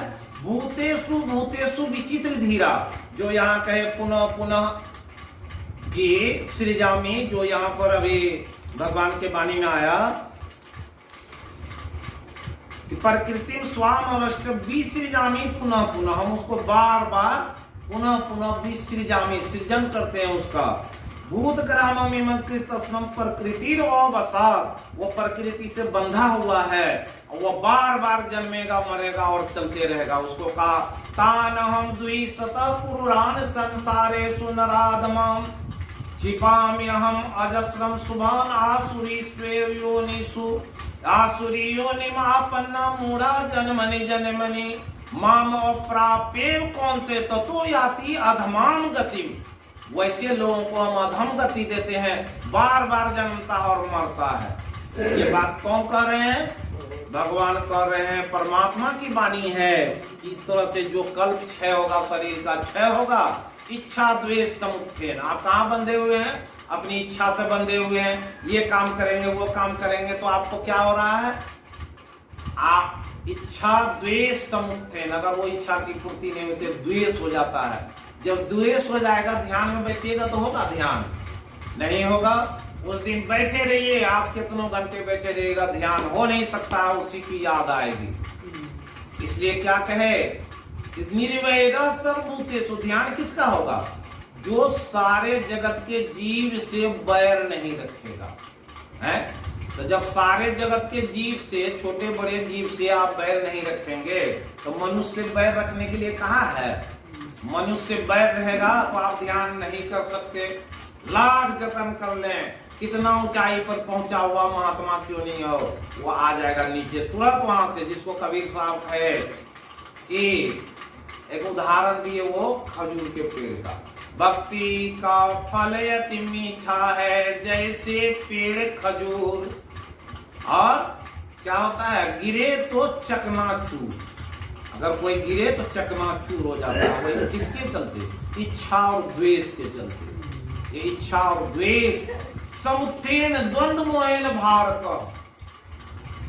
भगवान कहने की कृपा की, आप व्यक्ति कहाँ परेशान है? अपनी इच्छा और द्वेष के फेरे में। इच्छा द्वेष समुत्थेन द्वंद्व मोहेन भारत, यही द्वंद्व के फेरे में ज्यादा दो लोग पड़े हुए हैं। तब क्या कहा? सर्वभूतानि सम्मोहम सर्गे यान्ति परन्तप। सारे जगत के जीव इसी तरह से मर मर के जाते हैं, फिर जन्मते रहते हैं, उसका उद्धार नहीं हो पाता है। उसी बात को यहाँ समझाए कि प्रकृति से तुम बंधे हुए हो। कैसे प्रकृति से बंधे हुए? तो बता दिए 4 कारण से, काल कर्म स्वभाव और गुण से। तो अध्यात्म क्या है? स्वभाव अध्यात्म उच्यते। आपका जैसा स्वभाव होगा उस भाव से जैसा आप चलेंगे, अपने आत्मा के अधीनस्थ कैसे चला जाता है। गुरु महाराज भजन में कह दिए, क्या भजन कहे हैं? यह धन्य धाम कुटुंब कबीला सब स्वार्थ के चेरे, अपने अपने सुख के साथी हेर न को सुख तेरे। तन मन सुख निज के जानियो भयो काल के चेरे। अगर आप तन के तन मन सुख निज के जानियो, अगर आप तन के सुख मन के सुख में लग गए तो भयो काल के चेरे। इसलिए तब चेतावनी देते हैं, दिल प्रतीत प्रीत कर गुरु से कर सत्संग सवेरे, यही विधि भव फंदा कटी जइए में ही कहत हित हेरे। कहे गुरु महाराज की नहीं, तुम दिल प्रतीत करो, गुरु पर श्रद्धा रखो, वहां अपनी प्रतीत करो, विश्वास करो, और दिल प्रतीत प्रीत कर गुरु से कर सत्संग सवेरे। कौन सत्संग? ये सत्संग, ये सत्संग नहीं है, ये तो आपका एक अभ्यास है, एक दूसरे से सुनते हैं, ये बाहरी सत्संग है। वो अंतर के सत्संग, अभी अंतर धसु हो। अगर आप जानना चाहते हैं तो अभी अंतर में धसिए तो वो जानिएगा। तो उसी को समझाने की वहां कृपा की, वही बात को यहाँ समझाते हैं। कहते हैं कि ये जो जिस तरह से है, भगवान आगे कहते हैं, अवजानंती मूढ़ा मानुषिम तमुमाश्रित। संसार के लोग भगवान भी आ जाएंगे तो उसको क्या भगवान बुझ सकते हैं? अब गुरु महाराज तो सब गांव में टहले हैं, कितने लोग उसको समझे कि इतने बड़े महापुरुष हैं।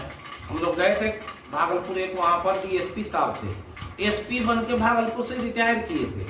अब वो आए थे अखिल भारतीय में तो रो रहे थे, बोले कि जब हमारी पत्नी आती थी सत्संग में लेकिन हम नहीं आ पाते थे, और हम तो पुलिसिया इसमें बेग में थे, और इतने बड़े महान संत का हम दर्शन नहीं कर पाए और उस मंच पर रो रहे थे। हम यहाँ एसपी थे लेकिन हम इस मंच पर कभी नहीं आए, इतने महान संत को जान नहीं पाए। उसी को भगवान कहते हैं कि लोग जो है क्या रहते हैं, मोगा सा मोग कर्मनो मोग ज्ञान विचेत सह।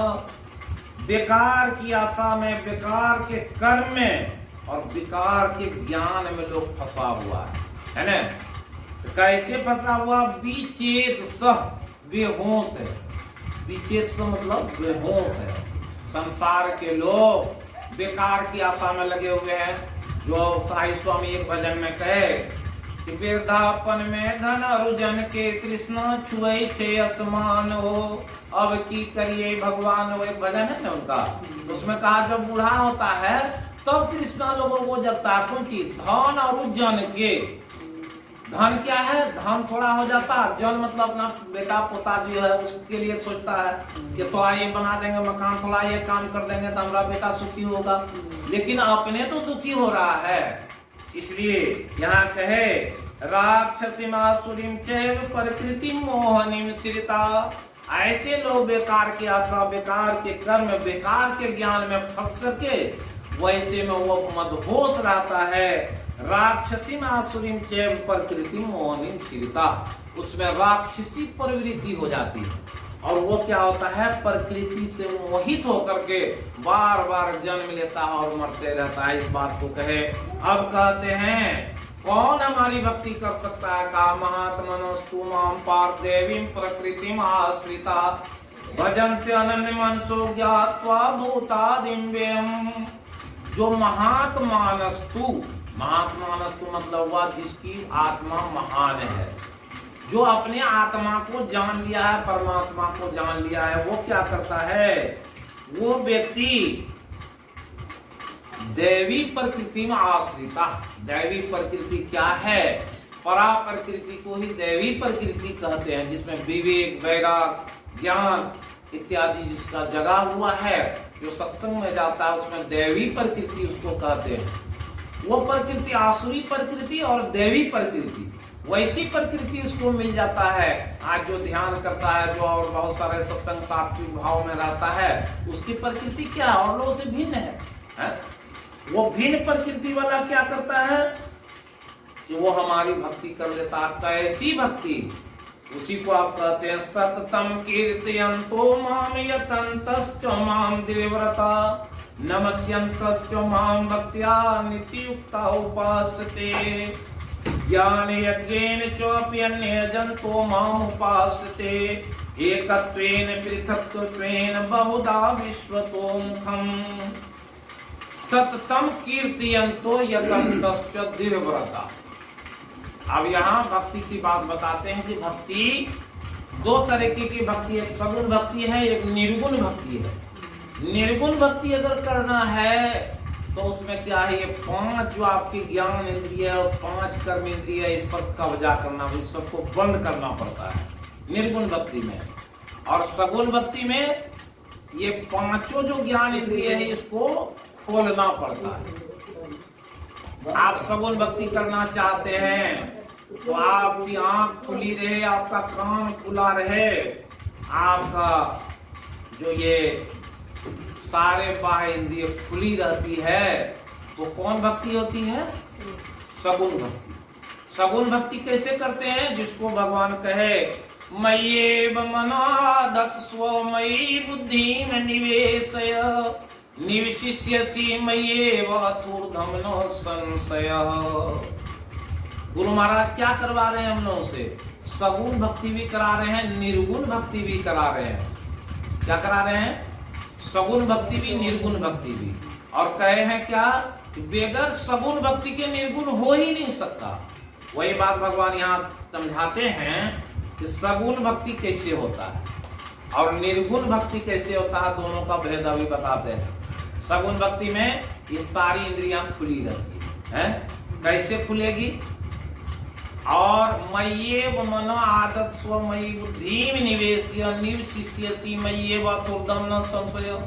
जिसका मन और बुद्धि मुझ में लग जाए तो भगवान कहते हैं कुछ भी संशय नहीं कि वो उसका निवास मुझ में नहीं है ना?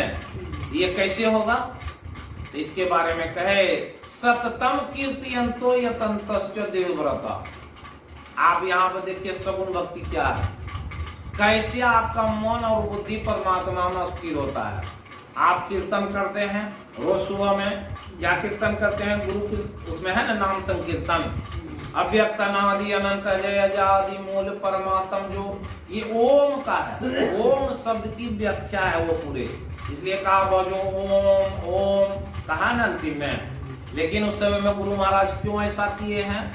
अब ये बात तो बहुत गुरु राजमयी है, रहस्यमयी है, सब लोग वैसा नहीं जानेंगे। अगर कह देते कि भजो ओम तो गायत्री वाला चढ़ लेता, अरे वही बात तो बोल रहे हैं, जो हम कह रहे हैं वही वो भी आपका गुरु कह रहा है। तब हमारा गायत्री अच्छा है कि वो अच्छा है? हम लोग तो पहले से गायत्री छोड़ दीजिए। अच्छा तो जब वो गुरु महाराज क्या कहे ये दोनों भक्ति करने के लिए, वो भक्ति करने का तरीका क्या है कि जब कोई व्यक्ति कीर्तन करता है, तो कीर्तन अगर आप थोड़ा सा 1 मिनट कीजिए तब समझ में आ जाएगा कि जब कीर्तन करता है कोई, आप जो भी बात बोल रहा है, कीर्तन किसी भी नाम से, सब परमात्मा का सारा नाम एक ही है ना? जो नाम बोलिए, नाम क्योंकि एक तो लाठी का सहारा है। भक्ति में जब ऊंचाई पर चढ़िएगा तो वहां नाम और रूप समाप्त हो जाता है ना? वो निर्गुण भक्ति के बारे में बताएंगे। ये सगुण भक्ति क्या है? जैसे अभी कीजिए हरे राम हरे कृष्ण कृष्ण कृष्ण हरे हरे, जैसा कीजिए तब समझ में आएगा। हरे राम राम राम हरे हरे, हरे कृष्ण कृष्ण कृष्ण हरे हरे, हरे राम राम राम हरे हरे, हरे कृष्ण कृष्ण कृष्ण हरे हरे। ये 12 अक्षर का मंत्र है ना? ये क्या है? इसको किसी गुरु से इसका ज्ञान नहीं लेना पड़ता। इसलिए पहले से देखे होंगे बूढ़े बुजुर्ग लोग हरे राम हरे कृष्ण का कीर्तन करते थे। ये पहले के लोग आते थे संत महात्मा, कहते थे कि तुम मांस खाओ कि मछली खाओ, जो करना है करो, लेकिन कम से कम सुबह में पहराती, वो ब्रह्म बेला है, उस समय में कीर्तन करो, पहराती गाओ। लोग गाते थे, आज है सब भूल गया लोग। वो क्या है इसमें, जब आप कर रहे थे तो जब जोर जोर से गाइएगा तो आपका मन कहाँ लगा हुआ है, अब बुद्धि कहाँ लगा हुआ, उसको बोलने में लग गया। और ये हाथ अगर झाल बजाते हैं, ताली बजाते हैं, या ढोल में जब कुछ भी करते हैं तो आपका सारा चीज उसमें लग गया। आप अपना मन को कहिए कि तुम जाओ खेत में, चाहे अपना घर में जाओ, अपना पोता का याद करो तो याद होता है, नहीं होगा। उस समय आपके मय्ये व मना आदत स्वमयी बुद्धि में निवेश, उसका मन भी, बुद्धि भी और उसकी इंद्रियां भी लग गई। इसलिए देखिएगा, एक ये है चेतन महाप्रभु का वो अंग है, इस्कॉन वाला जो कर रहा है ना प्रभुपाद जी का, ये कौन सी है, चेतन महाप्रभु का नाम सुने होंगे, जो ऊपर में ताली बजाते हुए हरि बोल करते हुए बंगाल से चले वृंदावन, और चलते चलते में वो पूरा उनकी जत्था इतनी बड़ी हो गई कि जो ज्ञानेश्वर जी महाराज, जो महाराष्ट्र के बहुत बड़े संत हुए, वो भी उनके इसमें शामिल हुए थे। तो वो कीर्तन में वो शक्ति है, क्या शक्ति है कि उससे आकर के जो उस समय कोढ़ी पुष्प वाले होते थे उससे मिल जाते थे, गले मिलते थे, उनके छाती में खून लगा रहता था, और वो शाम में नहाते थे जहाँ विश्राम करते थे। जो कोढ़िया उससे मिलता था उसका कोढ़ समाप्त हो जाता था, है ना। इसलिए रामचरित में मानस में आया, नाम जपे अति लो लाए, है होय सिद्धि अनिमादिक पाए।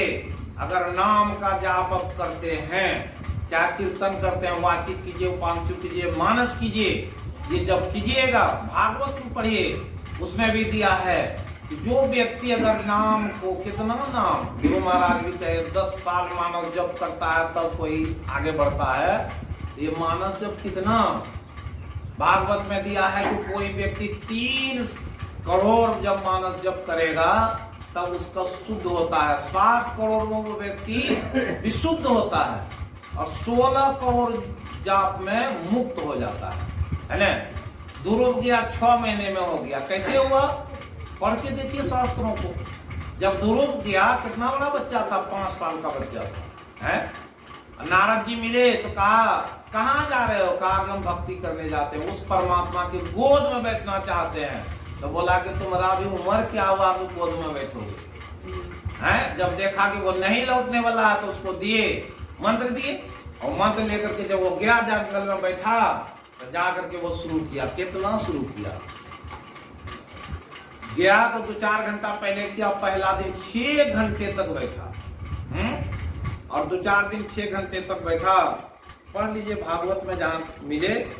और फिर कितना, 6 दिन का लगातार ध्यान किया, और उसके बाद तब कितना दिन का किया कि वह 1-1 सप्ताह करते थे, 18 दिन का ध्यान किया। तब उसके बाद 3 महीना पूरा, तो क्या किए, और सोचे न कुछ खाएंगे न करेंगे, पानी भी नहीं पीना छोड़ दिए, और बैठ गए कि जब तक परमात्मा नहीं आएंगे तब तक हम उठेंगे ही नहीं। और ऐसा दिल, वही अध्यावय अति लो लावे, तो वैसा जब दृढ़ता के साथ बैठे तो क्या हुआ कि जब वो अपनी श्वास प्रश्वास को भी रोक लिए तो सारा संसार हलचल मच गया। देवता लोग जाकर के भगवान से कहे कि दर्शन दीजिए वो बच्चे को। भगवान बोले कि अब दर्शन की उसे आवश्यकता नहीं, अब हमको उनकी दर्शन की आवश्यकता है। और जब भगवान उनके सामने आए तो बोला कि बेटा प्रहलाद जगो, मैं आ गया हूँ, विलम्ब हो गया है, क्षमा करना। क्षमा मांगे प्रहलाद से, क्या कि हमको आने में विलम्ब हो गया, है ना। ये कैसी दृढ़ता थी, वैसी दृढ़ता कब आएगी, जो चेतन महाप्रभु की कैसी दृढ़ता थी, वैसी दृढ़ता आप में भी आ जाएगी। देखिए भक्ति में आलस का जरूरत नहीं है। जब कोई कीर्तन करेगा, उसी को कहे भगवान, सततम कीर्तयन्तो यतं तस्य दृढ़व्रता नमस्यं तस्य माम नित्युक्ता उपासते। जब कोई व्यक्ति मेरी नित्य उपासना करता है इस तरह से, तो उसको कोई देर नहीं, उसको कहे 10वें अध्याय में, कितनी बड़ी बात कहे भगवान, सतत युक्ताम भजताम प्रीति पूर्वकम ददामि बुद्धि योगम ते येन माम उपयान्ति ते। कोई व्यक्ति जब सतत युक्त होकर अगर तुलसी गाछ में ही पानी डालता है, वो किसी पत्थर में ही रोज पानी डालता है, तो भगवान कहे कि कुछ ही दिन में मैं उसके अंदर में जाकर के बैठ जाता हूँ। तेषाम एव अनुकंपार्थम हम अज्ञान जम तमः नास्यामि आत्मभावस्तु ज्ञान द्वीपेन भास्वता। उसके अंदर बैठ करके और उसमें बुद्धि जगा देते हैं। हम क्या करते हैं, उसकी आत्मा में बैठ करके ज्ञान दीपेन भास्वता, ज्ञान रूपी दीपक जला देते हैं और कहते हैं क्या कि किस तरह से तुम हमको पाओगे, कहाँ पाओगे, ये पत्थर से पाओगे। इसी में दिए ये अपि अन्य देवता भक्ता जनते श्रद्धान्विता तेपि मामेव कौनते अजंत अविधि पूर्वकम। अगर देवताओं के और सबकी पूजा करते हैं, वो करते हैं हमारी पूजा, लेकिन अविधि पूर्वक है। विधि पूर्वक कब होगा, जब वो डायरेक्ट अगर करना शुरू कर दे। तो उसी को कहा कि अभी जो समझा रहे थे कि जब मन आपकी बुद्धि परमात्मा में लग जाए, तो गुरु महाराज क्यों सुबह के इसमें दिए नाम संकीर्तन, कि कम से कम आप कितना भी शिथिल होकर के कर रहे थे, अगर नाम संकीर्तन करने के लगे और उसको भी पूरा जोश से कीजिए, तो देखिए उतना देर में आपके अंदर कुछ फंसता है। उसी में रख दिए। वो जो पौन घंटे 45 मिनट का वो स्तुति का समय है, वो पौन घंटा अगर जोर जोर से आप स्तुति करने लगिए, तो उसी समय में आपका सगुण भक्ति हो जाता है। नहीं हो गया?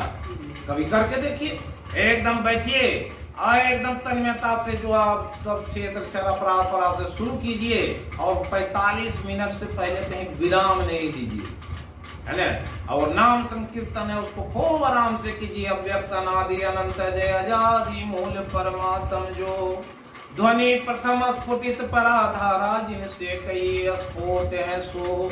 और इसमें क्या बता दिए, एक ज्ञान की बात दिए।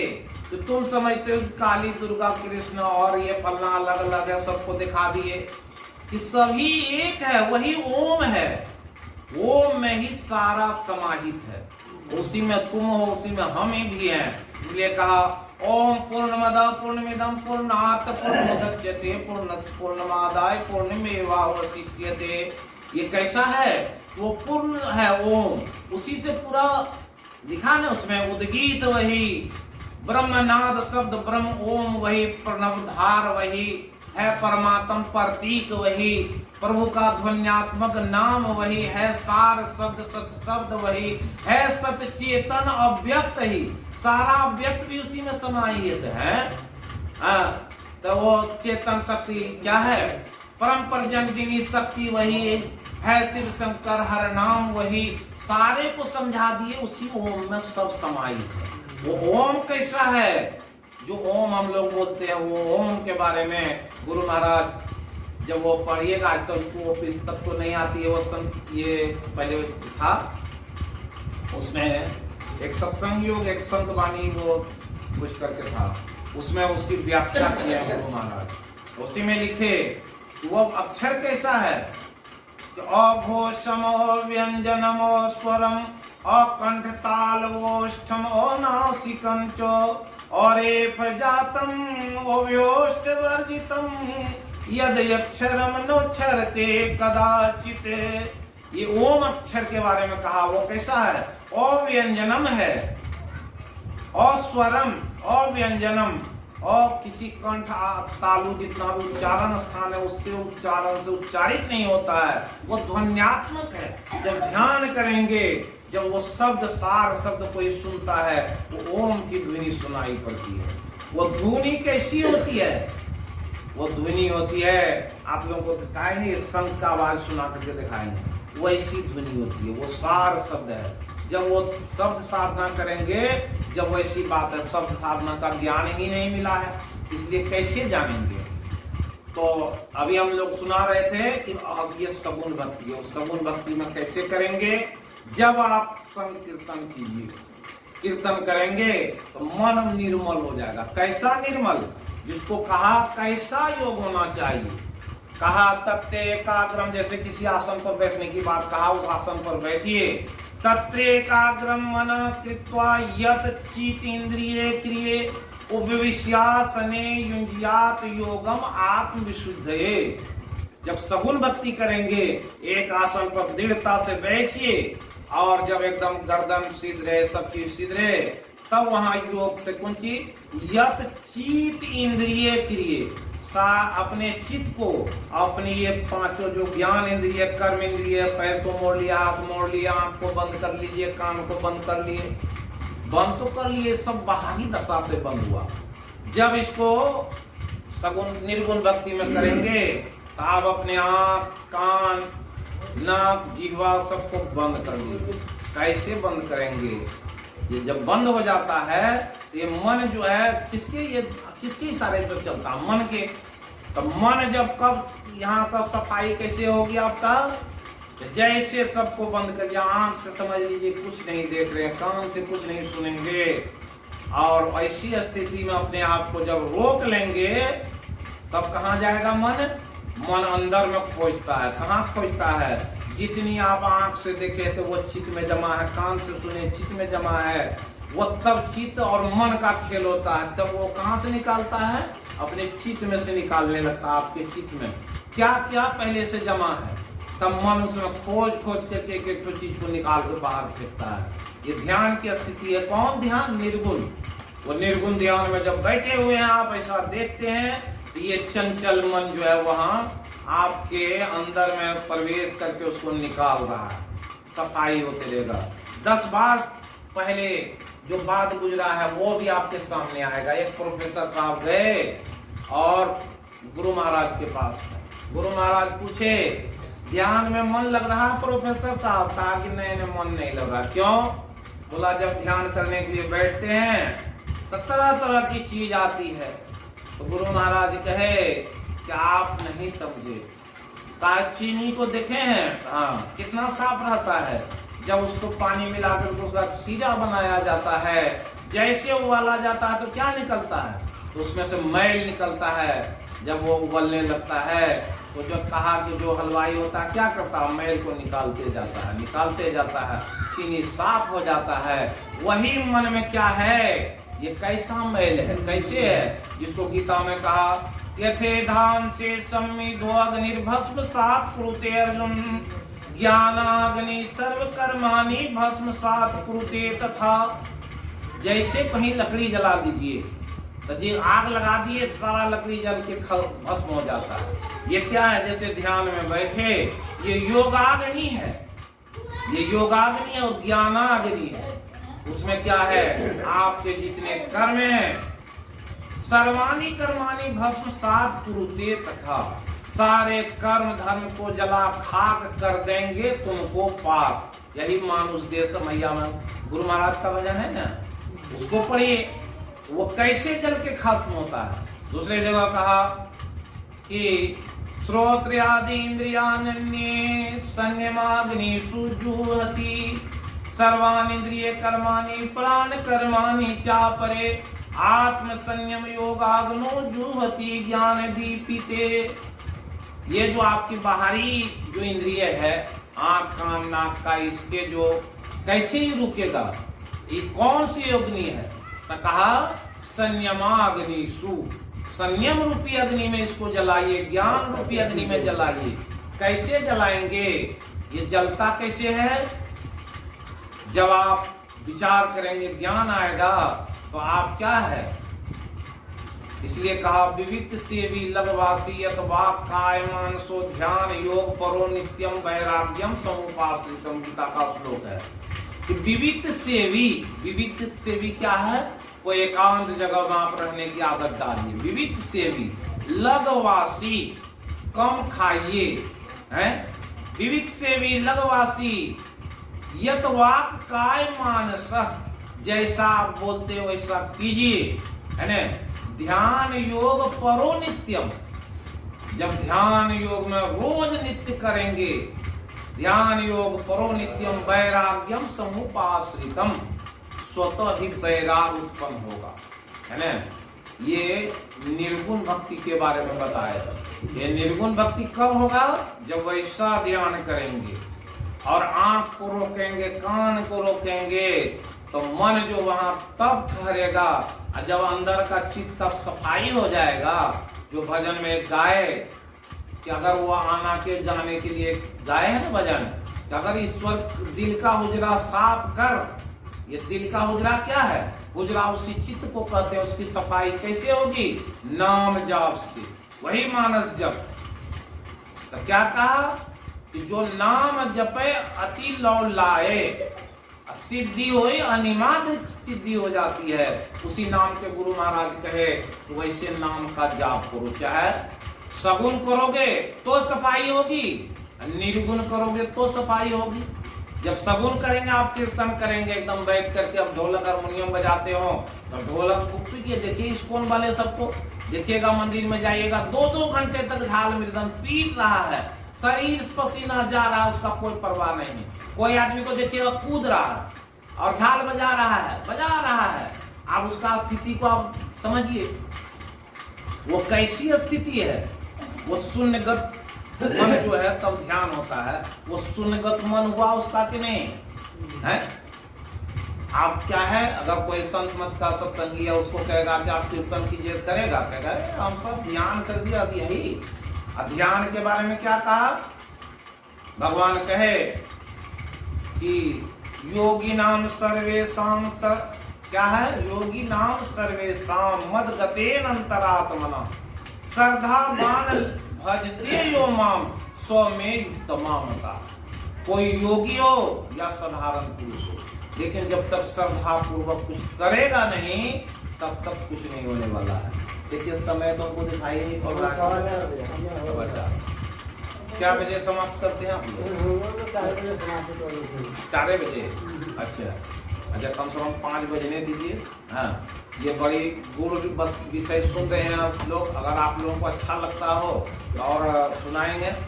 और ये क्या है, देखिए बहुत सारी बात सुनेंगे। आजकल जो सत्संग होता है वो होता है कि लोगों के मन के हिसाब से, जिसको गुरु महाराज सत्संग योग में लिखे, पहला सत्संग योग का वेद मंत्र के बाद 4 वेद मंत्र के बाद 5वां जो है वेद मंत्र है, क्या है? यन मनसा न मनुते न हुर मनोमतम तत एव त्वम ब्रह्म नो इदम यत इदम उपासते। गुरु महाराज पहली चेतावनी वहां दिए कि जो मन से भी मनन नहीं किया जा सकता है, और उसको यन मनसा न मनुते न हुर मनोमतम, क्या वो मन के मत से मिलेंगे? हैं? जिसको तुम ब्रह्म कहते हो, नो इदम यत इदम उपासते। गुरु महाराज ये समझा, नो इदम जैसी उपासना लोग कर रहे हैं, यत इदम उपासते, वो उपासना की विधि नहीं है। उपासना की विधि क्या है? वही तो उपासना की विधि आपको बता रहे हैं। क्या है कि मय्ये मनादत स्व मयि बुद्धि में निवेश, एक सिद्धांत ये हुआ। और दूसरा सिद्धांत है कि आप 5 ज्ञान इंद्रियों को, ये ज्ञान इंद्रिय क्या है? सब ज्ञाने हैं, सब में ज्ञान भरा हुआ है। सब ज्ञान को अगर बंद किए तो 5वां जो है वो क्या है? सुषुम्ना। तो सुषुम्ना का ज्ञान हो जाए तो परमात्मा का ज्ञान हो गया। कैसे ज्ञान होता है सुषुम्ना का? सुषुम्ना कब खुलेगा है? तो जो कहा ध्यावे अति लो लावे है, अरु सदाचार पाले दिल होई, उसी का सुषुम्ना का है। सो अति दुर्लभ पावे। कौन दुर्लभ चीज है? सुषुम्ना का खुलना ही दुर्लभ है। इसको गुरु महाराज कहे सत्संग योग में, चेदस कद बोधुम प्राक शरीर विसर्स सर्गे तुलोकेशु शरीर त्वाय कल्पते। अगर इच्छेदस कद बोधुम प्राक शरीर विसर्स, ये प्राक शरीर जो शरीर आपको मिला है, ये शरीर जब तक है तब तक में अगर आप उस ब्रह्म का साक्षात्कार नहीं किए, अपने सुषुम्ना को नहीं खोल पाए, तो क्या होगा? शरीर त्वाय कल्पते, शरीर मिलेगा। कौन सा शरीर मिलेगा? 84 लाख योनियों में बहुत सारे शरीर है। कौन शरीर मिलेगा? कोई एक किसकी वाणी है? गुरु महाराज के सत्संग योग की वाणी है। 6 या 7वां मंत्र होगा। क्यों ये कहे? गुरु महाराज कहे कि हमारे ज्ञान का प्रतिनिधित्व कौन करता है? सत्संग योग। जो विद्वान होगा वो समझेगा, और जो नहीं जानने वाला होगा वो भी समझेगा, है ना। तो जो नहीं जानने वाला साधारण लोगों के लिए पद लिख दिए है, और जो विद्वान है उसके लिए संकलन कर दिए, वेद वाणी उपनिषद की वाणी तरह तरह के सब वाणी को दे दिए। तो वो वाणी को समझने के लिए क्या है, और जो आते हैं महात्मा लोग वो तो बहुत सारी बात आपको ऐसा बात सुना देंगे जिससे मन खूब रहेगा, वासी होगा, लेकिन गंभीर ज्ञान की बात नहीं बताएंगे। क्यों नहीं बताएंगे? गंभीर ज्ञान क्या है? अगर निर्गुण भक्ति करना चाहते हैं तो गुरु महाराज क्या कहे, राम नाम अमर नाम, भजो भाई सोई, सोई सत धुन सब घट घट हुई। कौन सा धुन आपके घट में हो रहा है? वह धुन क्या है? वह धुन श्वास पर श्वास की गति है। जब कोई व्यक्ति अपने मन को अगर निर्गुण ज्ञान में लाना चाहता है तो क्या कीजिए, तो जब श्वास के साथ आपका सुमरन जुटेगा, उसको भी अभी तो बताए, मन स्थिर हो जाएगा आपका। दूसरा बता देते हैं, जब बैठिए तो कबीर साहब कहे, निरंजन माला पिरे घट में, आवे ऊपर जाए नीचे। क्या है ये? निरंजन माला है। ये नाभि से लेकर के यहाँ तक ये श्वास की माला अपने चल रहा अपने घट में। इस घट में जब इस माला से जोड़ दिया जाता है नाम को, तो ये निरंजन माला होता है। ये निरंजन माला फिरे घट में बारंबार, आवे ऊपर जाए नीचे, वृथा श्वास स्वाद गमात, का संसारी न जाने नहीं। संसार के लोग इसको नहीं जानते हैं, और ये ध्यान की विशेष कला है। इसी को यहाँ कहा गया राज विद्या, राजगुह्यम पवित्रम इदम उत्तमम, प्रत्यक्षावगमम सुसुखम कर्तुम अव्ययम।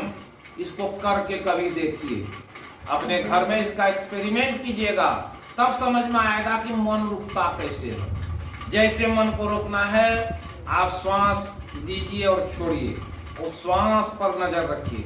कैसे नजर रखेंगे? इसी का नाम है पश्यंती। 4 मंत्र बोले ना, परान पश्यंती, मध्यमान वैखरी। वैखरी वाणी है, मध्यमा है, मानस है, उसके बाद पश्यंती है। पश्यंती क्या है? यही श्वास जो चलता है, आप उसको पश्यंती मतलब होता है देखना। उसको कैसे देखेंगे? श्वास ले रहे हैं छोड़ रहे हैं, ले रहे हैं छोड़ रहे हैं, उस पर चेतना पूर्वक ध्यान रखना कि वो श्वास हमारा चल रहा है कि बंद हो रहा है। नहीं तो क्या होगा, जैसे आपका कहाँ जाता है, तुरीय अवस्था में आता है तो नींद लग जाता है, आदमी का श्वास लेना बंद हो जाता है, और क्या आ जाता है, नींद आ जाता है। वहां से 2 रास्ता है, तुरीय के बाद 2 रास्ता है। एक रास्ता हो जाता है आलस की ओर, एक आता है चेतना की ओर। जो अभी हम सुनाए थे, अभ्यास योग युक्तेन चेतसा अन्यगामिनः परमं पुरुषम दिव्यम याति पार्थ अनुचिंतयन। अनुचिंतयन, अनुचिंतयन मतलब बार बार उसका स्मरण करना है। अभ्यास योग चेतसा, चेतसा मतलब सावधानी पूर्वक कोई डट के बैठा हुआ है, अपने श्वास पर श्वास की खबर रखा है, तो क्या होता है, चेतसा। नो अन्य गामिन, आप अपने आप को कहीं जाने नहीं दीजिए। गामिन मतलब जाना होता है। नो अन्य गामिना, उसको रोकना है। तो रोकना है तो क्या है, आपका लाठी है ये श्वास। ये श्वास को अगर पकड़े हुए हैं तो मन भाग नहीं सकता, बुद्धि भाग नहीं सकती है। तो वो जब उसमें लगाए रहिएगा, अभ्यास योग चेतसा अन्यगामिनो परमं पुरुषम दिव्यम याति। परम पुरुष कौन है? परमात्मा। उसका रूप कैसा है? दिव्य है, प्रकाश स्वरूप है। वो रूप आपके सामने होगा, सुषुम्ना खुलेगी, है ना। ये सुषुम्ना खुलेगी। ये दृष्टि योग की जो क्रिया है ना, वो स्वतः अपने अंदर से होगी। कोई दोनों दृष्टि को जोड़ नहीं सकता है इसे, है ना। वो योग दृष्टि है, अंदर से जब खुलेगा तब होगा। वो कैसे होगा? जब उस स्थिति में आएंगे आप, जब श्वास पर आप एकदम रखे रहिए और लीजिए और छोड़िए, देखिएगा क्या होगा। जब उसको देखते रहिएगा तो पहले लंबा श्वास आएगा। ये नाभि जो ऊपर नीचे होता है, जैसे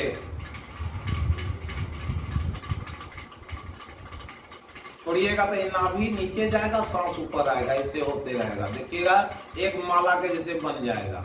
और जब लेते रहिएगा तो देखिएगा कि अगर आप घंटों बैठे हुए हैं तो देखिएगा धीरे धीरे वो सांस आधा हो जाएगा, आधा से थोड़ा होते होते सिर्फ यहीं से यहीं चलेगा, और बहुत दिन के अभ्यास के बाद वो सिर्फ यहीं पर आ जाएगा, यहीं पर। और जैसे वहां पर रुका आया सांस तो क्या होगा, वहीं पर आपका जो है क्या है, बिचही में तनु फाटी हो, जो है ध्यानाभ्यास करो सद सदई चातक दृष्टि बनाई हो, लखत लखत छवि बिंदु प्रभु की ज्योति मंडल धसी धाई हो, है ना। ये ज्योति मंडल वहां धस जाएगा और ज्योति खुलेगा। कब खुलेगा, जब वो पश्यंती करेंगे। ये पश्यंती करने की ये विधि है। अगर वो उस स्थिति में आप रह करके वैसा ध्यान करके देखिए, कुछ नहीं जाप करने का पहले है, पहले जाप कीजिएगा तो गप होने लगेगा। क्या करना है, पहले किसी तख्ती को देते हैं, कबीर साहब की वाणी में है, सुरती की डोरिया गगन बीच लागल, है ना भजन में, वो सूरत की डोर है। पहले सूरत आपका, कोई भी आदमी कोई काम करने लगता है, कोई मशीन ही है, जब वो मशीन पूरा स्पीड में आ जाता है तब लोग चालू करता है, गाड़ी ही चलाना है। पहले स्टार्ट किए, मशीन जब चल गया तब ना उस पर बोझ रखते हैं। ये मशीन पहले चलेगा तब ना, पहले से मानस जब कीजिएगा तो हो जाएगा, कुछ नहीं होगा। पहले क्या है, पहले श्वास श्वास का आप खबर रखिए। जैसे श्वास कर लगे खबर तो देखिएगा श्वास एकदम सुचारू रूप से जा रहा है, जा रहा आ रहा है, जा रहा आ रहा है। जब धीरे धीरे आपकी इतना सिमटेगी तो देखिएगा धीमी गति हो जाएगी, और धीमी हो जाएगी, और धीमी हो जाएगी। एक समय आएगा आपको पता भी नहीं चलेगा कि श्वास लिया गया कि नहीं लिया गया। वह स्थिति को कहा है यही समाधि है ना। तो कैसी समाधि है, जब ध्यान करने बैठिए ऐसी चेतना लगेगी तो रुक जाता है। इसी को कहा है कबीर साहब, इसमें रामचरितमानस में तुलसीदास कहे, सत्संगति दुर्लभ संसारा निमिष दंड एक बारा, निमिष दंड एक बारा। जब ऐसी, ये सत्संग है, क्या सत्संग है, ये अंतर का अभ्यास है, ये सत्संग। सत का संग, सत मतलब परमात्मा, उसका संग इसी श्वास से होगा। और वहां पर जब उस श्वास से उसका संग आपको पकड़ाएगा, मन वहां ये होगा, आपका चित्त रुक गया, मन रुक गया, बुद्धि रुक गया, तो आपको कौन सी है, परमात्मा की सिला कौन है, दिव्यम याति पात अनुचिंतयन।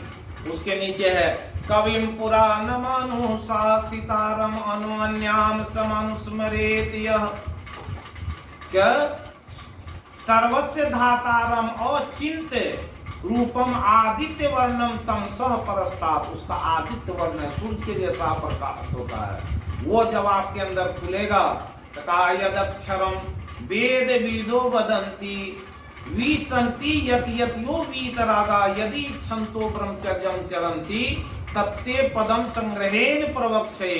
अगर आपको उस ब्रह्म में विचरण करना है तो ये भगवान कहे गीता में, इस प्रकार का तुम अभ्यास करो, उस ब्रह्म में विचरण कर लोगे। कैसे, मूर्धनि आधाय आत्मनः प्राणम आस्थितो योग धारणम। कब होगा, जब मूर्धनि आधाय आत्मनः, मूर्धनि किसको कहते हैं, ये जो आपका ये है, जब ध्यान करने लगेंगे तो आपके नीचे तल में जो मूर्धन्य कहते हैं, वहां से एक वृत्ति सिमटती है। और मूर्धनि आधाय आत्मनः, वो आत्मा आपका कहाँ जाता है, तालु के नजदीक आ जाता है, तब उसका जो है ना वहां वो असली ऊर्ध्वगमन होता है ना। मूर्धनि आधाय आत्मनः अस्थितो योग धारणम, उस स्थिति में ये योग की धारणा, वहां से ध्यान बनता है। पहले धारणा होगा तब न ध्यान, पहले आप किसी चीज में जाकर खड़े होइएगा तब न कुछ कीजिएगा। वो धारणा जब बनता है तब ध्यान होता है, तो उसके बाद समाधि है ना। ये स्थिति लाने के लिए ये युक्ति बताया गया है इसमें। इसी को आगे वहां कहे, भगवान कहने की कृपा किए कि ऐसा करने वाला अपि चेत सुदूराचारो भजते मामन्य भाग साधु रेव समंतव्य समग्र व्यवस्थितो बीत। दुराचारी भी मुझ तो अनन्य भाग, कैसे वो ऐसा कीर्तन करता है, जोर जोर से हमारा कीर्तन करता है, तो वो भी साधु रेव समंतव्य, उसको साधु समझो। फिर कहे सुवास फले रेव मोक्ष से कर्म बंधने, कर्म के बंधन से छूटने के लिए संन्यास योग युक्तात्मा विमुक्तो मामुपैष्यति। अगर आप छूटना चाहते हैं कर्म के बंधन से तो नाम का जाप कीजिए। नाम के जाप से क्या होता है? 84 लाख योनियों में जितना चीज है सबका नाम है। नाम के प्रभाव से नाम करता है। और जो आप देखते हैं गुरु मूर्ति, उस मूर्ति को देखने से वो मूर्ति सबका एक रूप है ना, वो रूप खत्म होता है, रूप का क्षय होता है योगाग्नि में। इसलिए वो रूप ध्यान भी और नाम का जाप, ये दोनों आपके कर्म बंधन का नाश करता है। भगवान कहते हैं समोहम सर्वभूतेषु नो मे द्वेष्यो अस्ति न प्रियः। हमारे लिए तो संसार के सभी जीव बराबर हैं, लेकिन ये भजंती तू माम भक्तया मयि तेषु चाप्यहम्। लेकिन जो मेरे भक्त होते हैं, मैं उसके लिए क्या करता हूँ? खड़ा रहता हूँ। क्या ऐसे खड़ा रहता हूँ? अनन्याश्चिन्तयन्तो माम ये जना पर्युपासते तेषां नित्याभियुक्तानां योगक्षेमं वहाम्यहम्। क्या कहे? जो अनन्याश्चिन्तयन्तो, अनन्य चिंतन कैसे होता है? जो गुरु महाराज कहे हमेशा मंत्र जाप करते हो, वो अनन्य चिंतन है। जो ऐसा करता है तो भगवान कहते हैं मैं उसके लिए वहां खड़ा रहता हूँ। जो प्राप्त वस्तु है उसकी रक्षा जो उसके पास नहीं है, वो मैं देने के लिए उसे तत्पर रहता हूँ। इसलिए कहे कि आगे इसी पर बताते हुए कहते हैं किम पुनर्ब्रह्मण पुण्या भक्ता राजर्षयोस्तथा अनित्यम सुखम लोकिनम प्राप्त भजस्व माम। कहे कि फिर क्या ब्राह्मण की क्या बात कहूँ, पुण्यवान जो भक्त है उसकी क्या बात कहूँ। जो राजसी है वो तो सभी लोग क्या पुण्यवान लोग हैं, लेकिन उससे नीचे लोग के बारे में कहा पीचेत सुदूराचारो माम ही पार्थ व्यापाश्रित ये पीछू पाप योनिया स्त्रियो वैश्या तदा सुदार्ति आंति पराम गतिम। अरे हम ब्राह्मण को मुक्त करते हैं, राजसी को मुक्त करते हैं, पुण्यवान भक्त को मुक्त कर देते हैं, लेकिन जो स्त्री है, वैश्या है, शूद्र है, वो भी अगर भक्ति करता है तो हमारे लिए वो बराबर है, उसको भी मुक्त करते हैं। ऐसी बात भगवान कह करके और इस बात को दिखाए। क्या कहे? तमेव शरणम गच्छ भावेन भारत। क्या है? उस परमात्मा के शरण में जाओ, गुरु के शरण में जाओ। तमेव शरणम गच्छ भावेन भारत। कौन सा भाव? सारे भाव को वहां लगा दो है। तब क्या कहे? जो ऐसा लगा देता है तो कहे कि अहम त्वाम सर्व पापेभ्यो, उसे मोक्षयिष्यामि, उसे हम मोक्ष देते हैं, सारे पापों से मुक्त कर देते हैं।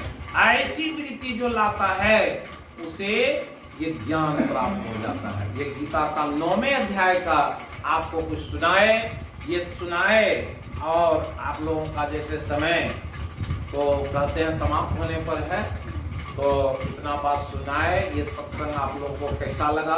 ये गीता में 18 अध्याय में 18 किस्म की बात समझाई गई और अर्जुन को समझा करके और तब उनको एक बात जो उनके अस्तित्व में था तो कहा कि अर्जुन से पूछा कि क्या तुम समझे सारे ज्ञान को? कहा कि एकदम हमारा जो मोह था नष्ट है। करिष्ये वचनम, तब आप जो कहेंगे वैसा हम करेंगे। ये क्यों कहे? सारे ज्ञान को मत कह, इसलिए कहा इसके महात्म्य कहा श्रद्धावान भजते यो माम श्रद्धावानन अनसूयश्च शृणुयादपि यो नरः। जो श्रद्धा पूर्वक मेरे इस ज्ञान को सुनेगा सोऽपि मुक्त शुभाम लोकान प्राप्नुयात् पुण्य कर्म नाम। वो शुभ लोकों को जाएगा, जहाँ पुण्य आत्मा लोग जाते हैं उस लोक में वो भी जाएंगे जो इसका श्रवण करेगा, जो कहेगा। उसके बारे में भी कहा कि नो च तस्मान मनुष्येषु कश्चिन में प्रिय कृतम भविता नो च तस्मादन्य प्रिय तरो भुवि अध्यस्ते च यो इमं संवादम आव्यो ज्ञान यज्ञेन अहम इष्टस्यामति में मति।